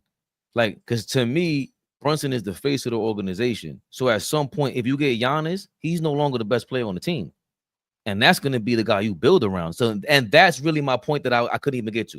Like, I couldn't even think of the point. If you get Giannis, now you got to build around him and restart. That's a rebuild. Regardless of how you put this, you got to get the players that maximize his potential. You got to get more shooters. You got to get the Brook Lopez of the world. They will helping him out. Drew Holiday, all the big bodies. What's the guy? Crowder. They had several guys. BP, Bobby Portis. Correct. But see, here's the thing. Middleton. We know that could potentially win a championship. We saw that win. We ain't seen but Zeke and Steph be the guys on their team and win championships. That's all I'm saying. It's just something to think about. I ain't ready to kick Brunson to the curb, but all I'm saying is we done seen 3 years. We done seen a nice sample size of what it is. So if we are assessing everything, we assess that we needed to move on from the coach. We assessing our bench. We assessing Karl Anthony Towns. Why can't we take a look at Jalen Brunson? Okay. Why is that off the table? And not saying just immediately get him out of here. I'm saying take a look at where he's flawed. It matters.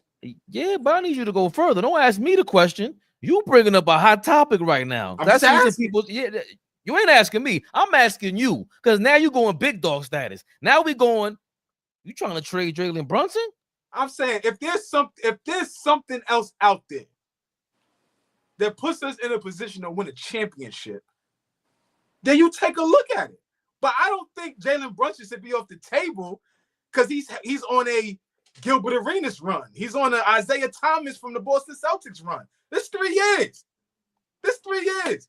We know. Some people are saying Brunson has peaked. I asked y'all a couple of lives ago, what is a better looking Jalen Brunson than what he is right now? What does that look like? I don't know.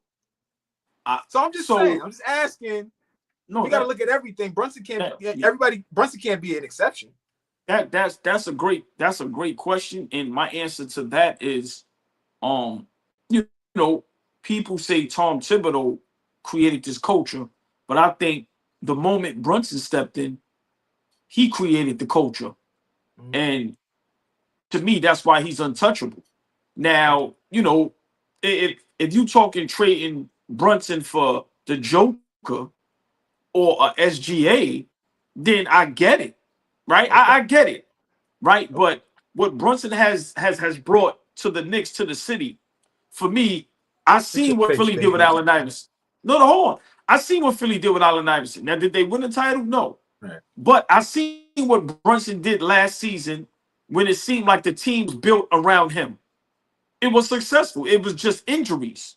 For me, that's something we have to figure out. If Fabian believes that those two guys can't be on the floor together, that is a major problem. Like I said, They gotta be able to play. I feel you. They gotta be able to play. Imagine how many 1-2 punches I've never heard.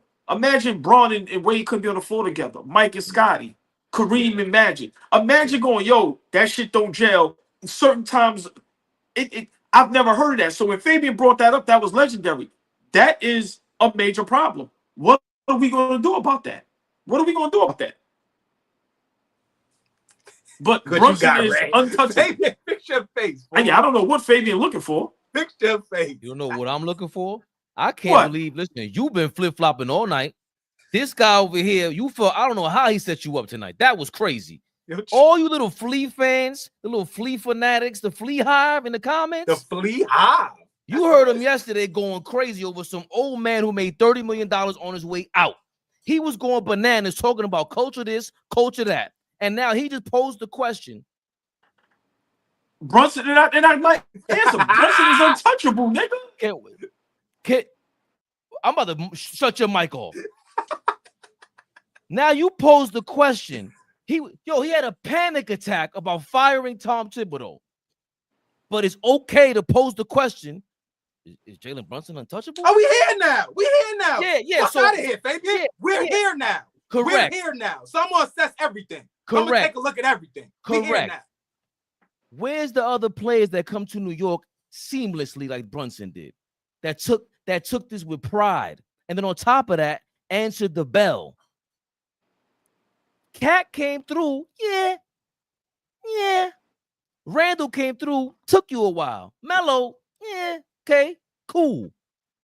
You've been talking about 25 years this, 25 years that, Tom Thibodeau this, Tom Thibodeau that. And the guy that got us to the Eastern Conference Finals, the guy who we would have been to 3 Eastern Conference Finals, in my opinion, if that coach wasn't there, we had a better coach. We could have beat the Heat, could have beat the Pacers last year. We were healthy. And we could have been, we were the 3rd this year.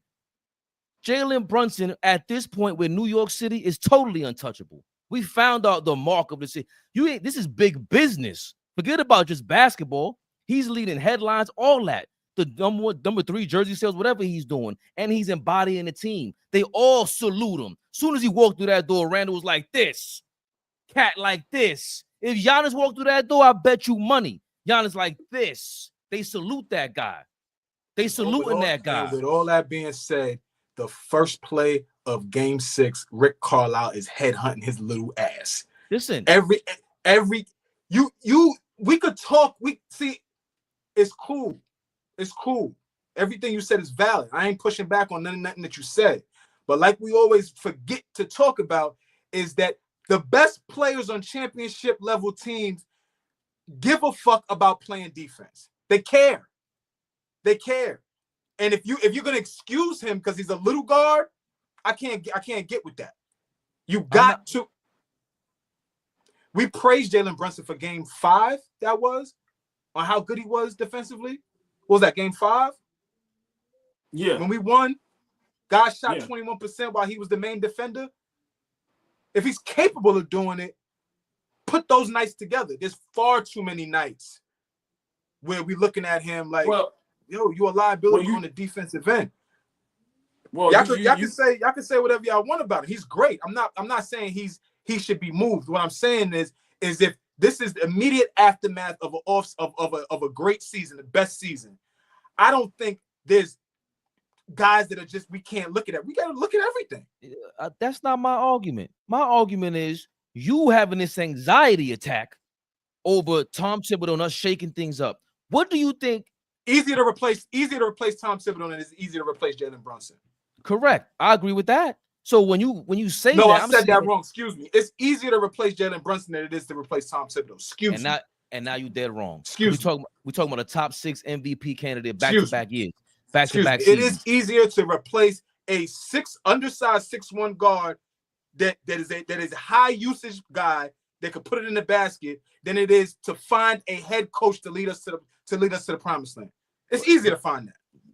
It's easy to find a Jalen Brunson. In the NBA? In the NBA. Name him. it's way easier to go find a lead guard. I'm not naming no guards. It's easier to go find a lead guard than it is to go find a championship level coach. Yes, I'm standing on. I'm not. Name them. I'm not going down that. I'm not. Like, but that's any my point. lead guard you want to name, John Morant, SGA, whoever you want to name. I could go find me a lead guard now before I could find me a championship level coach that could help bring a championship here. Those are two different things. And we talking about a championship level player, in my opinion. He got what it takes to win the chip. He got ain't won shit yet. So stop. We got to stop hyping this shit up. Now we 3 years and we made it to the Eastern Conference Finals. Now it's put up a shut up going forward. Right. We don't want to hear all that. We don't want to. I don't want to hear. But all I'm that always shit. gonna have a different opinion with y'all about what a winning player is to begin with. Because Okay. Karl Anthony Towns doesn't really show winning capabilities consistently. It's not what he does. Right. Okay. So there's certain players that are inconsistent in that way who's not in this conversation. Jalen Brunson is not in that conversation. Tom Thibodeau is not a championship coach because he doesn't consistently show that. That's the reason why. But Jalen Brunson, for all of his flaws, has led this team to wherever it is. I'm still surprised to what your point. He's up against history. He's up against the DNA lottery. He's up against all of that, and he's still showing improvement. You in the league, man. Show up, man. You got all this pub behind you, but niggas got all this faith behind you. Okay, show up because I don't want to hear. I don't want to hear.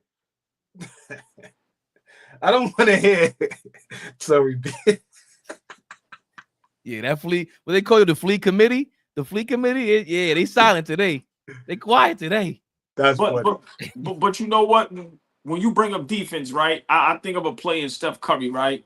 And as bad as he is defensively, because he's bad as well, Golden State built that team around him to fix those problems and to cover those problems for him. So that's why I say, for me, we have to figure out who are we going to build around. If we're going to try to build around two guys, y'all got to remember, our guys are the worst at their position from a defensive standpoint. Cat is the worst defender as a big man. Brunson is the worst defender as a guard.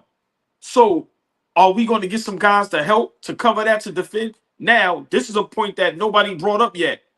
Maybe now in the offseason, Mitchell Robinson works hard, gets in basketball shape where he can play 30 minutes, and then now we have him for a full season playing alongside Cat. So maybe that's something, Fabian, he has to figure that out. For us to be successful, Mitchell Robinson has to be able to play at least 30 minutes, bro. But maybe again, that. No, I know. I'm just saying. This is the argument we always have. Bro, I don't expect you to play 30 minutes. If you show and prove it, now I expect you to play 30 minutes. If you haven't shown that you can play 65 games at 30, 35 minutes, how can I expect you? Now it goes back to what you're saying about upgrading the roster. We got to fit. I'll trade him before Cat because, bro, are you going to play? I don't know. And with that question mark, that's what leads to uncertainty about not having a championship and being able to compete late. You got to fill in. You got to make sure that those question marks are exclamation points from now on, because we kind of got lucky with that. Him and OG being healthy, they're both on the clock next year. Like, y'all better come in, and Cat maybe losing some weight to get on that court next year for 70 games. Bingo. Cat got fat towards the end of this year. He got extra. He looked heavy as the season waned, and then through the playoffs, I mean, obviously the knee looked like it was something going on, but just up top, he just looked a little heavier. He was lumbering around as opposed to moving spry and light. He just looked a little heavier. Yeah, I don't think that, nothing should be off the table in terms of looking at this team. When the next coach comes in, he's going to challenge Jalen Brunson to be better defensively. He's going to challenge him. When the next coach comes in, Brunson being this offensive juggernaut, if he's a good coach, he's probably going to go away from that. But Flea, sorry to cut you off, but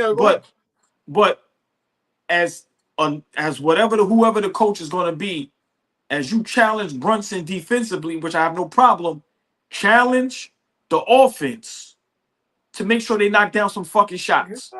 Yeah. Because But Brunson I think can't. Hold on, because Fleet, Brunson cannot be he cannot be the #1 ball handler and the #1 scorer, and then we expect him to defend. Bridges, Sure. OG, Cat, Mitch, as far as working on your free throws so you can stay on the floor, Josh Hart, you guys got to knock down shots because now Brunson has to exert as much defense as offense. Bro, you guys got to help out because, like I said, how inconsistent has Bridges been? So I get what you're saying, Fleet. I totally agree. But whoever the coach is, get the other guy's ass too. Brunson, sure. Fix your fucking defense. Cat, fix your fucking defense. But you know what? Josh Hart and Bridges, you motherfuckers be consistent on the offensive end. And I seen another young lady in the building. Bring up real quick, Fabian, because remember, she family now as well. Monique Johnson is in the building, y'all. Y'all know the drill. Right The beautiful, the lovely, the extravagant. We show respect to all the ladies, please. Speak to the beautiful ladies. Monique, good evening. But yeah, Fleet, I totally agree. I think everybody has to be challenged at this point because we're right there. And I think, my opinion, that's where Tom Thibodeau, for me, had a problem not holding guys accountable. I think he let Brunson run amok. I think he let Cat run amok. So Fleet, I agree. Everybody has to be held accountable, but your captain, your best player, clutch player of the year, yes, be held accountable. Right. Game 5, the way you was defending, that was marvelous. That was but also shit. I was like, look at our point guard. But hold on, Fabian, Fleet, just real quick. Basketball IQ. Cat and Brunson sometimes commits some of the dumbest fouls I've ever seen. That's a problem as well, too. We need a coach to fix that as well. It's discipline. I don't think I'm sorry. I had one last thing to say, Fabian, before you cook. I think it was a trickle down effect for us this season defensively. I think we look completely different if Mitch is on the floor, right? If we rolling out a lineup of Brunson, Bridges, OG, Cat, and Mitchell Robinson, Brunson and Cat don't look as awful on defense for an entire season. If we have Mitch for 70 games, 65 games, and you know we locked in on the principles that because he's on the floor with us, I think it looks completely different. And you know we're not harping on how bad Cat and Brunson are. But if we play smarter, you talk about our IQ all the time, OG. If we play smarter and bring in a guy that is just smart, be smart, man. We're gonna be fine. I think my thing with Cat is like, you know how you just, I don't care if you on the block, you at school, you at work. Yo, some people are just airheads or some shit, man. And they just be, they just be stuck in la la land, like just head. The nigga said he's built like a bitch. Y'all saw that? We going to that? I mean, I got a few minutes. I got a few minutes that we want to laugh. I mean, yeah, because we were very this whole lot. We were very intense. I think we need a little bit of humor. We were intense. You thought? Damn, I'm sorry. I didn't mean no, but always in a great way. Yeah. AllBall so I hope this motivates Cat, smooth man. Motherfucker, This right? is so disrespectful, right? That nigga OG a smooth motherfucker, boy. West Side, baby. That's a smooth operator right there. Hold on, what's that? Nah, I can't say that. I was gonna say something on the live that like nothing crazy, but remember what Avon said to Marlo? Yeah, slow down. Yeah. We can't say that, man. Yeah, I can't say that. You can't say that. I'm sorry. Yeah. But I can say Gilbert Arenas back at it again. Boy, oh boy. How many times is this guy not gonna get canceled? Called out our guy, Carl Anthony Towns, the big cat, Mad Lion. No, apparently Gilbert doesn't think he's a mad lion. He thinks he's something else. After all on Cat himself. It's him. It's his physical makeup. Long legs, short torso, big ass feet. There's nothing he can do. He's built like a whole fucking bitch. He's built like a female. Clip that. No, clip that. Am I saying something wrong? Look, he's built like a girl. No. He has girl hips. He's like a full WNBA player. After all that. Oh, that went viral, as usual. Oh, boy, I'm just get right to it, man. it's Gil being Gil. That was so bad that eventually he's gonna have to apologize for that. That was terrible. I'm being honest. I'm not. I don't look at. I only look at women's legs, bro. So I don't really know how long his legs is. I don't know about his torso. I don't. So it's like, yo, bro, what, are you looking at it like shout out Gilbert Arenas, but it's funny. Yeah, listen. He says the hips don't lie, old boy. You can't listen. Certain things you can't say. Cat is being very disrespected by the media, and it's getting out of hand. It's getting out of control. I understand fun and jokes. We like to laugh and have fun, but a lot of people is crossing the line. Gilbert crossed the line with that. I don't think it was funny. At times, Gilbert is funny. I don't think that was funny at all. I think he owes that man an apology, a public apology. It was just bad. And what makes it even worse is, like I said, I never understood people that are already famous chasing clickbait. You see Brandon Jennings on the side like a little baby. Clip that. It's like, yo, bro, nobody's gonna say, "Hold, Gilbert, you out of line for that, bro. You out of line for that." It ain't. I'm always gonna defend my guy because he a Knick, but as human, like, it's wrong. A lot of people are crossing the line with what they say about Karl Anthony Towns. And a lot of people owe him an apology. Now the social media world is undefeated, but the people that can control themselves, from current and former players, they shouldn't be saying the things that they are saying about Cat. Gilbert Arenas was 100% wrong. And I kind of lost a little respect for Gilbert with that one because there was no need to go there. For what? I was no need. It was no need at all. Like I said, he's going to have to apologize for that. I'm surprised the apology hasn't came yet. And Cat, we New Yorkers now, bro. You from New York, bro. Stand up. Tell them niggas stop talking to you like that, bro. Seriously, stop talking to you like that. You're a man, grown man. Nigga, I'm in the league. I was just in the Eastern Conference Finals. I was just in the Western Conference Finals last year. Put some respect on my fucking name. Use this as motivation. Get your ass in the gym and come back next season and have an MVP season on their ass. But speak up, bro. Stop letting niggas violate you like that. It was out of line, Fabian. Gilbert is bugging on this one. I think this one, what he was looking for, is going to be the total opposite. Nobody finds it funny. It wasn't entertaining. It was just disrespect at an all-time high. And Gilbert was wrong for that. Very wrong. I don't agree with it at all. A little weird, too. Philly, what are you thinking about Gil looking at another man's silhouette, according to New York on Delancey? Just par for the course for him. Just what he does. It's just disappointing that a dude that has a pretty brilliant basketball mind continues to resort to things like this, right? There's a level of entertainment that we like to have, right? But guess what? Everybody was so entertained yesterday by Fabian, AllBall, and Flea yesterday by us battling over Tom Thibodeau. But that was real, y'all. That was authentic. That was real. And because we love and respect each other, that's why you got to see all that passion, right? And it ain't like taking little shots. It was like, yo, I got a stance, OG got a stance, and Fabian got a stance.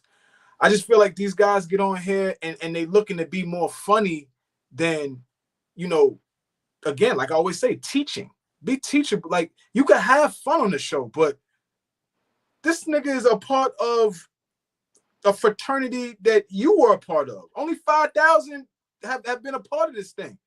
And you calling the man he's built like a bitch? And niggas is up there laughing and joking and bumping it up like it's cool? Can you fight, Gilbert? I hope you see this. Can you fight, Sugarman? I hope you see it. Can that nigga fight? Because niggas talk way too crazy to not to be able to put their fucking hands up. Can you fight, nigga? Because the way you talk, you're going to catch a lot of these niggas in traffic. You was talking crazy, and Beef Stew caught you in traffic, and you bitched up. Isaiah Stewart caught you in traffic, and shit was different. The energy was different.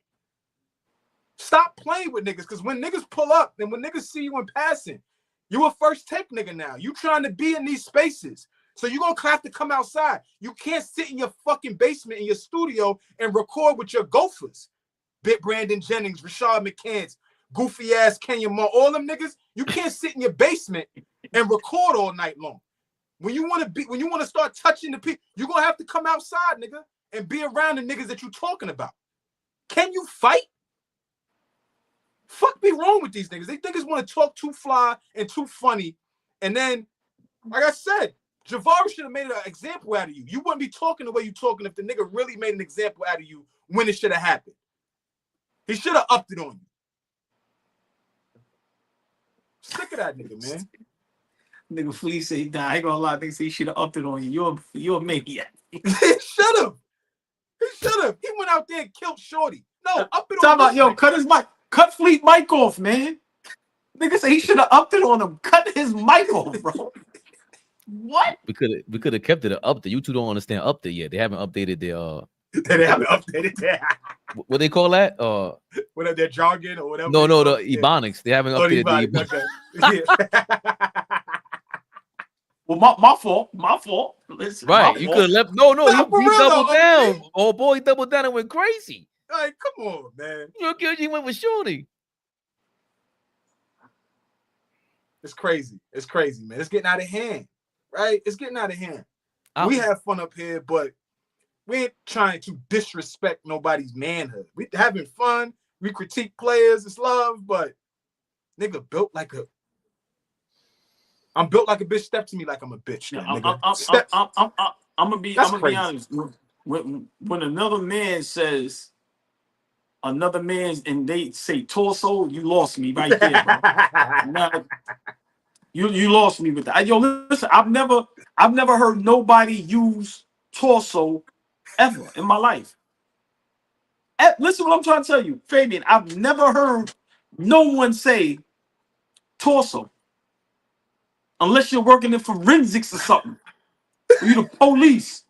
Whoever, name me one time in your 40 years of living, you use the word torso. Yo, man, this shit is weird, bro. Even a female. Have you ever told a female, yo, man, you have a beautiful torso? What? Right.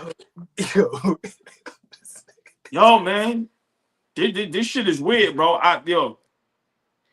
That's why you couldn't have me on none of these platforms, because I'm going to have you laughing, because I'm turning everything into a joke. Bro, you just use torso. Torso? Yeah.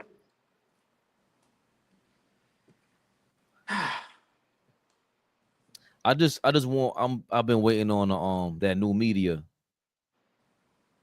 You know what I'm saying? Like the players were coming out. I like show that. us, you know, school us about basketball. No, say that again, bro. No, because you said that too cool. I'm gonna say that again like that, bro. That was fire. I ain't gonna even lie. No. I gotta give you a prop. You know why that was fire? Because the way they talk about Us, men and women like us, right? Say that again like that, bro. Because I've never heard nobody say that yet. That was forgotten about. Nigga said torso. Flea, I was just saying, I'm just waiting for the arrival of the new media to show us how to do this thing. I thought the new media has arrived, and the new media so far is led by Gilbert Arenas, you know, ball player, another drill hooper. Flea. That's why I hate the drill hoopers. When they come out, if they confuse themselves, what happened? Like they from the Bronx or something. You ain't from there. And even if you was, you playing ball, bro, dog. You made it to the NBA. And you got Gilbert Arenas, the one of the logos, and the other one's Draymond Green, who chokes people out, threatens them, still goes crazy. And for me, the reason why I'm not really offended by all this is because, yo, Rudy Gobert, you got to go smack that man. Yo, Karl Anthony Towns, you got to go smack that man. Forget about both of them. Carl, this happened. I told you from when Draymond said that bullshit in the middle of the season. Bro, you cannot talk to me like that. I'm just standing on it. As a like there will never be a time that you're gonna feel comfortable around me. Comfortable. It's tension forever. We in the bar, we outside, wherever. Draymond's too comfortable around me. You playing way too. I don't care how tough you are. You ain't that tough. You ain't that tough. What's the worst gonna happen? And you know, maybe Karl Anthony Towns is just a nice guy. Maybe I'm numb to get with him because that's not the first time he said that. He said it again this week, and he said it like a month ago. He just tried it again, and then they clipped it up and put it out there again because they lost. It probably went crazy because everybody's going crazy on Cat now, and that's how I went up with the algorithms, and that's what they work with. He was looking for that, so that's what Brandon Jennings said that. But again, don't ever talk about you know more basketball than me because I don't care. Because you have to resort to this to get attention. You have to resort to this to go get money that you already got, that you already fucked up, to be honest. Because we on your heels. Like, all we need is that little bloop. And we ain't got to go super viral like y'all. We just keep it real.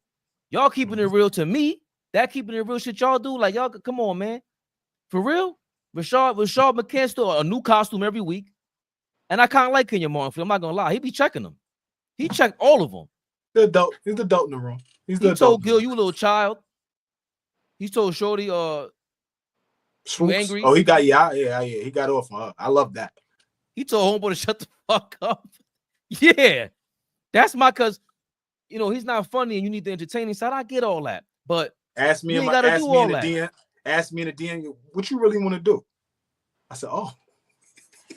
He upped it on you. He upped it on me. He upped it on me, boy. He upped it. He didn't even respond to the comment on the whatever the post. He immediately jumped in my DM and said, yo, what you really want to do? I said, oh. Yeah, because to me, it's like that's what he's doing it for. That's why I said, well, Stephen A. Smith, he came out the other day saying, yo, Leon Rose is a coward. And in my mind, just like, that's why I put the post up, like, yo, bro, you haven't learned? Like, if you come through again, like all of them, Kyrie and them, they gave you a pass. If we're being real, their pops and them, they gave you a pass, bro. You say to all these guys play the same, and I've been saying this. Draymond, Skip Bayless, Gilbert Arenas, all of them playing the same little toxic game. And maybe we do that here and there, but it's like, damn, y'all never really been through some real danger where you felt like, oh, I might die tonight. Fabian. That's what might happen right now. I just did some dumb shit. Fabian, OG, anytime a coach is fired, president of basketball operations, GM, somebody gets in front of the camera and answers the tough questions. I don't remember the last time we had somebody, aside from Tom Thibodeau or any of the players, get in front of the camera and answer the tough questions. We La Costa Rosa all till we was numb. And now this dude can't show up and talk about the last 5 years that he's been here, the last 3 years of like real success. He can't come and just have a conversation. Everybody else shows up. Everybody else shows up. It don't matter what team you are on. If you are fired and they bring in a new head coach, prior to them bringing in a new head coach, there is some kind of explanation, an article written, something. Them niggas don't give us nothing. So I hear what you're saying about Stephen A. called him a coward, but it was a cowardice act. James Dolan, he does the same shit Dolan been doing for years. Pops up when he wants to. Never has to answer to anything. Now I don't even know what Leon Rose sounds like. I don't even know what his voice sounds like. But you know what, Flea, and you have a great point, but I just think, the selection of words a lot of these guys is using is wrong. Like, you don't have to call him a coward. It's a better word you can use, Got it. right? Got it. So like, I'm not gonna never say, Got it. yo, Flea, you a coward. No, that hits different than you can present it much better. Gilbert Arenas, you know, you can present how you feel about Cat much better. Draymond Green, what you did, like, so for me, guys like Cat, listen, bro, you gotta stand up. I'm sorry. You don't have to be a gangster to just stand up for yourself. Go on that platform and ask that man face to face, yo, bro, why are you talking about me like that? We ain't got to fight, we ain't got to argue, but bro, respect me as a man or don't speak about me. But don't say that. So even with Stephen A. Smith, bro, don't call me a coward because it hits different. Because we know what coward means. You know what I mean? So, Flea, you're 100% correct. We need to hear explanation, but a lot of you guys' selection of words is starting to get a little out of control because now you're challenging.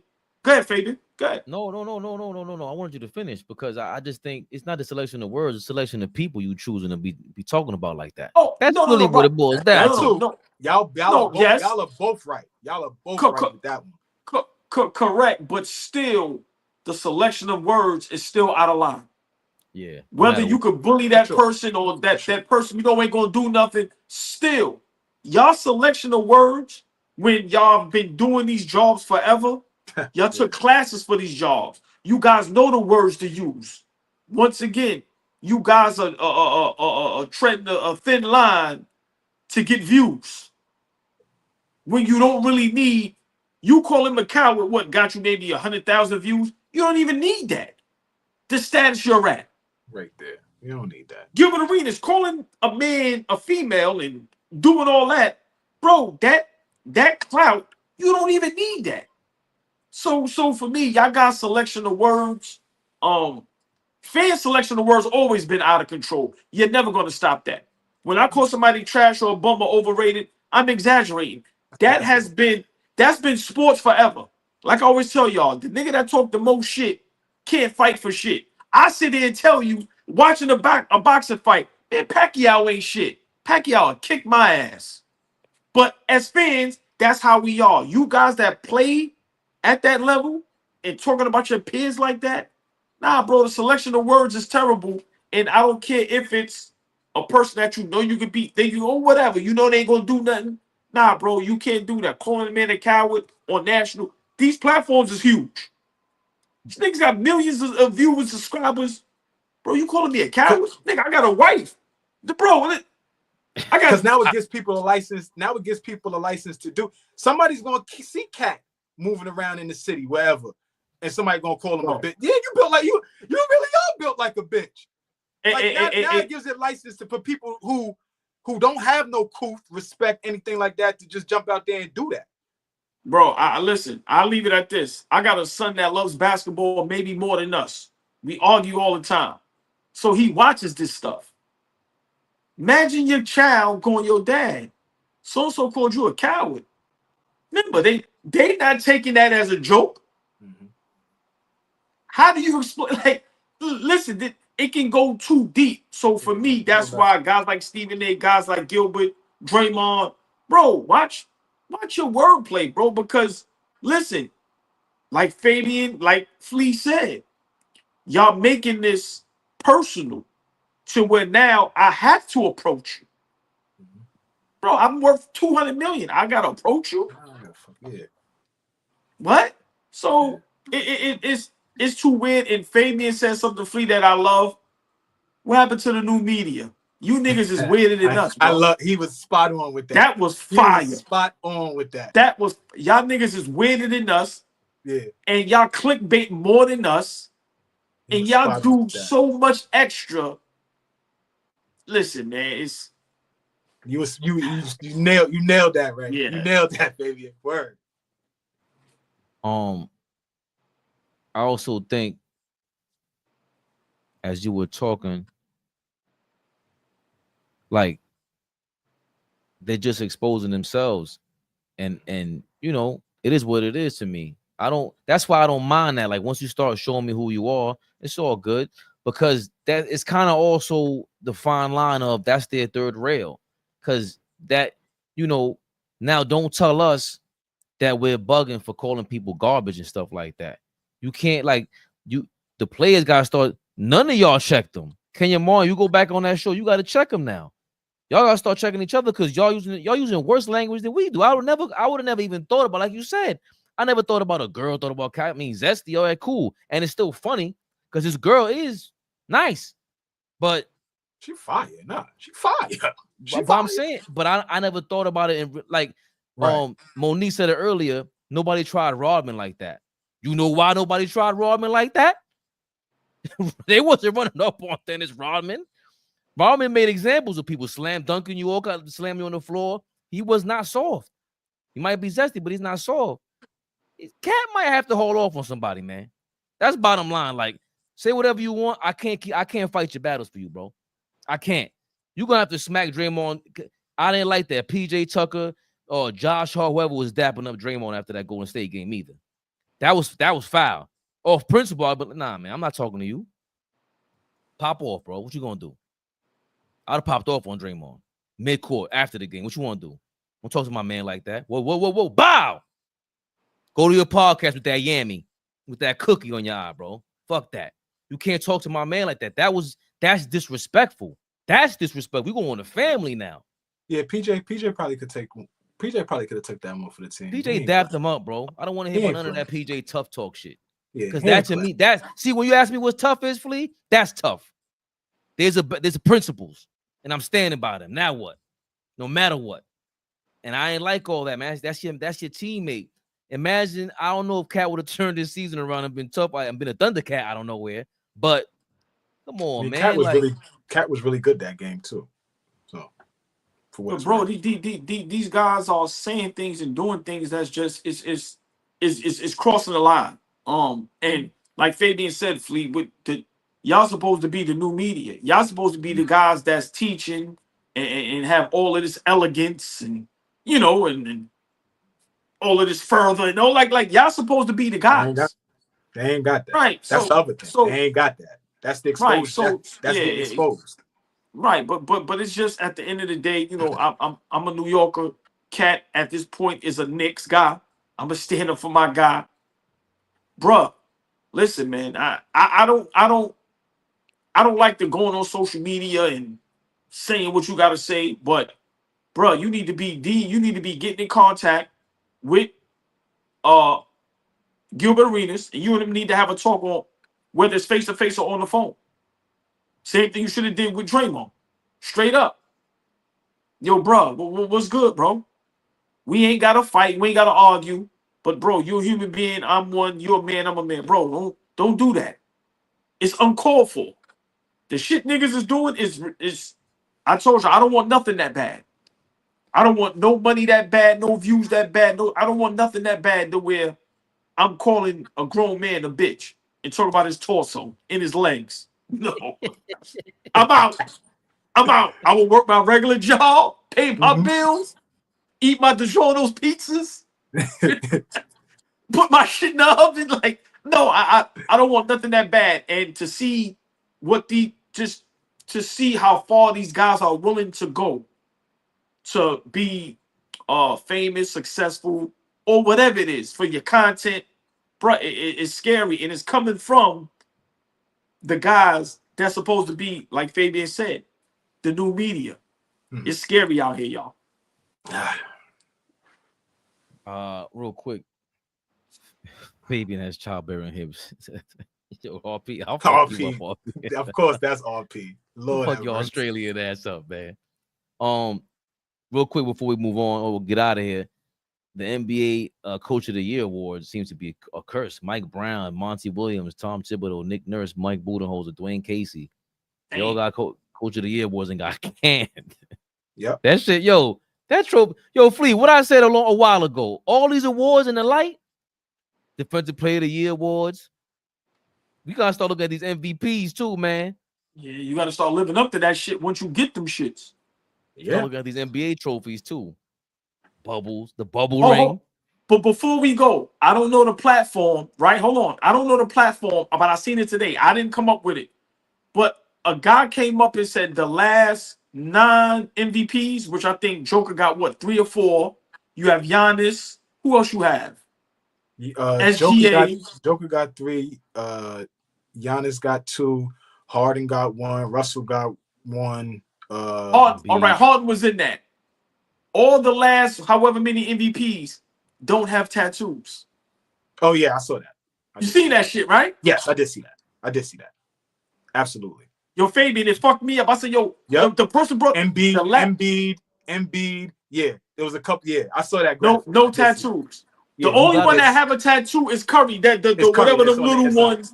Yeah. But all them guys from Harden, who was it? Giannis, SGA, Joker, Embiid, no tattoos. Westbrook, all these guys, they don't got tattoos. Steph is the only one. Yeah. Wow. Yeah, Westbrook too. Correct. Yeah, Westbrook. Yep. Clean cut, huh? Hey man, you trying to get an MVP? You got to keep your eyes on the prize, baby Bubba. Hit that pin comment in the chat, y'all. AllBall TV, y'all know the motto. They scared, but I'm not. Got one in black, got them in white. Do what's right. Support us, baby Bubba. We out here, Flea. Yes, sir. They talking about. Hit the pin comment in the chat, y'all. They scared, but I'm not. Got the shirts black and white. Thank everybody who supported us. We're gonna be working on more shirts, more merch. Definitely got to promo ourselves more often because damn that. We got you in the upper left corner, CLNS. Don't worry about it. Prize picks. Go tap that in the description.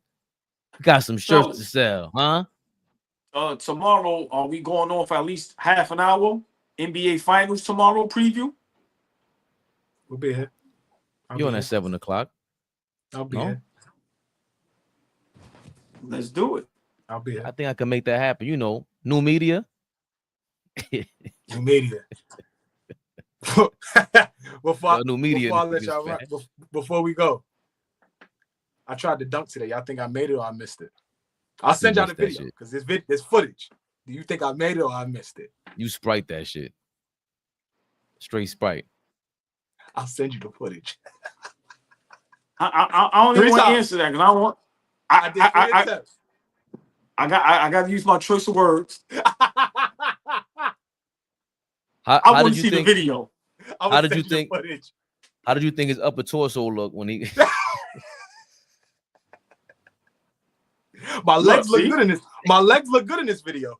Hold on, real quick. New media. Real quick before we go, did y'all hear what the new media said on like his last? He said they should have about a month break before the playoffs. Who said that? LeBron? Who said that? Wait, where did that get? What? I sent y'all the footage. LeBron James told Steve Nash, because that's his new guy now, right? Yeah. Yo, after the season, we should get about a month break before the playoffs.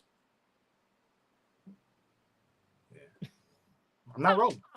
I'm not rolling. Get us out of here, Fabian. I'm not rolling. Because he's 40? Because he's 42? What, you need another PED push in June? He's getting annoying. Like, he's getting annoying. Getting? Like, he's annoying. Nah, see, yo, listen. Y'all been flip-flopping the last 2 days so crazy. Flea, how do you try to tear my head off? I said that mind the game shit is all JJ Redick. LeBron is trash. Ain't nobody trying to see him say nothing about basketball. Garbage. Now you're sitting down with Steve Nash getting exposed. Now he's annoying. What would you rather watch? That or Gil? Which one? LeBron and Steve Nash or Gilbert Arenas? Give me the new media all day. Him talk cat whatever you want. That shit is garbage. Here's an idea for LeBron, which he ain't gonna never take. Your next guess, make it a brother, Rajon Rondo. It'll be much better. Putting these corny niggas up here. Man, come on, man. Nobody wants to hear Steve Nash say jack shit. What stories he got to tell? No, it's LeBron. No. Listen, I understand it's LeBron, but I'm saying a guy like Rondo, IQ out of this world. Think about the conversations they would have as far as, hey man, when I was with the Boston Celtics, nigga, we hated your guts. Let's hear them stories. Stop putting Steve Nash and JJ Redick and these motherfuckers up there like Paul Pierce said it, and that went over everybody's head. Man, JJ Redick sound like he's smart. That nigga don't know shit. Fuck out of here, Flea. You can, yeah. Now look, the same shit with Steve Nash. Them niggas out of here, man. Niggas out of here. The biggest, y'all. The fucking biggest. Niggas sound smart to dumb niggas. Oh shit! I didn't my fault, y'all. Super chats in the building. My fault. My apologies. FGC Hitman Tibbs gonna be on the rafters like Sting next season at MSG. That was good. Julian Guns, thank you for your $2. Pop sends love, fellas. God bless. Yo, F Cancer. Bro. Fuck cancer for real, Julian. Yeah, God bless your father, man. Appreciate you. Yes, Big sir. shout out. For love, Love support, you, and all bro. that, man. New York on Delancey. Thank you for your 1999. Mark Jackson. That's all I'm gonna say. I'm Real about to quick, send you before- back your $20. No, but real quick, before you keep going on it, I feel like it's gonna be somebody we not even thinking about. And Mark is one of them niggas. I'm not saying it's gonna be him. Just saying this feeling in me, it feels like it's gonna be somebody we not even thinking about. Go ahead, Fig. Go ahead, Fig. Hold on, before you go, I'm gonna just say my that to fault. throw y'all. I'm gonna say this is gonna throw y'all over. We could respond to this another day. I would love Mark Jackson as the head coach. Okay. I will explain on another live. Okay. Fabian, read the super chats. Leave it alone, brother. We go through that You another did live. it. You did it, and then you get his mind moving, and you want him to stop and do it. You said, You think? Listen, You got super chats, bro. exactly. I get to the money, bro. I want no parts of that conversation. Fermin, because you ain't got shit to say. Fermin Figueroa. Thank you for the dub. Good. What about Durant, guys? Cat on books for 53, 57, 63 million. We stay off the second apron and beef up the bench. Better transition defense. Like Flea said, the time in the East is now. Start Mitch and get a big. We also get easier baskets. That We're missing a lot of rebounding. And Defensively, Phoenix will take that in a heartbeat too. exactly. Phoenix, I don't. if they you want Cat, we get yeah. But what he said now, y'all know. Big shout out to everybody in the live, the super chat, man. We love y'all to death. But I'm glad that Fabian brought that up just real quick. Yes, Guys, he's 7 feet and didn't have one block in the series. I didn't even realize. Only one. No, he had only one. One block that entire series. but I don't want this to go over our heads because my brothers are smart. I'm not smart when it comes to the caps and the money. I don't even pay that no mind on purpose, right? But like he said, KD comes cheaper, and now you can fill out that roster with more rebounders and defenders. Listen, fellas, but what he said, I love. The time is now in the East. The time is now. So, like I said, just something to think about. That was a great point. I love that comment. That was a great point. Big shout out to him. KD's making $54 million next year, and after that, he's a free agent. To be honest, that's an attractive contract. And that's number one. It's expiring. Yes. It's expiring. Yes. So, that's number one. Number two, what better way if you do win? Something to think about. Because, yo, not for nothing. Listen, what we said the other day, Flea, KD kind of lost his Marvel superpowers of just getting that. No comment. He lost it. Yeah, because he's older. But if all we in can the get, all in the name of hoop. but if he, but if you know that, OG. That's all. That's all. I just love the hoop. I just want to hoop. Nigga, we trying to win, nigga. What are you talking about? Just want to hoop. If we get the right pieces around him, you know, and you could re-sign him. If you're gonna re-sign him, a guy like that, you get it. You get now everything gets cheaper. It's just nobody could shoot on a team like him. Nobody could shoot on a team like him. That he still got a gun. For sure. I don't care if it's 25, 30 minutes, whatever it is. he got legendary status shooting, even though if he fell off. But Fabian Fleet says something that we, like I said, we can have this on another that being injury prone. Him getting up there, just if you can get a healthy KD for 2 years with the roster we have, and then like you said, we fill that out a little bit. Something to think about, fellas. But because we didn't talk about this for another hour. But great comment. Kadeem Wright, thank you very much for your $2. Cat was eating too much mofongo and Dykeman. Me too. Lord have mercy. La Marina open, fellas. Yes, it is. What? I am on the way. They got on the way. Yo, they were showing out of there. Nigga, they were showing the games, the Knicks series against Boston. Lord have mercy. Yeah. Oh, that's where they were at? Hold on. Was that where the Knicks players were just at? They were they said the night that Tom Thibodeau got fired, that they were at the club. Gilbert Arenas, you want to see some legs and some torsos? Go to Dykeman, nigga. Don't look at Cat. I never forget La Marina in the summer of 2016. Flea. Oh my Gilbert God. Arenas from AllBall TV. You want to talk about legs and torsos? Take your ass to La Marina, nigga. The fact. Oh my God. Y'all know what this is, man. Knicks Rehab. Knicks Rehab, y'all. Tomorrow, 7 p.m. Do a little preview of the OKC. Probably do more Knicks rumors talk. Might have a coach. Might not. We don't know. What's the timetable too? We got to talk about that, right? When do we need to hire? Do we want to hire before the draft, before free agency? When do we want to make this hire? Well, we do know that Cleveland, Phoenix hired whatchamacallit. What's his name, Fabian? What is his name? What's his name? Hurry up. I have no idea. Yeah, fucking exactly. You knew? Not you. I'm just like, hold on. This dude. They just rebuilding at this point. So, Phoenix didn't get Bryant. No. They went with another assistant on Cleveland's bench. Bryant's teammate. Yeah. Jordan Ott, who apparently was approved by Devin Booker. So that keeps Johnny Bryant's name out there, and the rumor was hey Fabian, Devin Booker just told y'all, I ain't worried about winning. I just want somebody that's gonna let me do what I want, and that's it. Yo, I'm keeping y'all, but we could go. Y'all go back to the presser, and they asked him, "Is Tibbs the guy that's gonna help take y'all to the next?" And Brunson sat there and said he was visibly upset about the question. No, he wasn't. 48 hours later, this nigga's gone.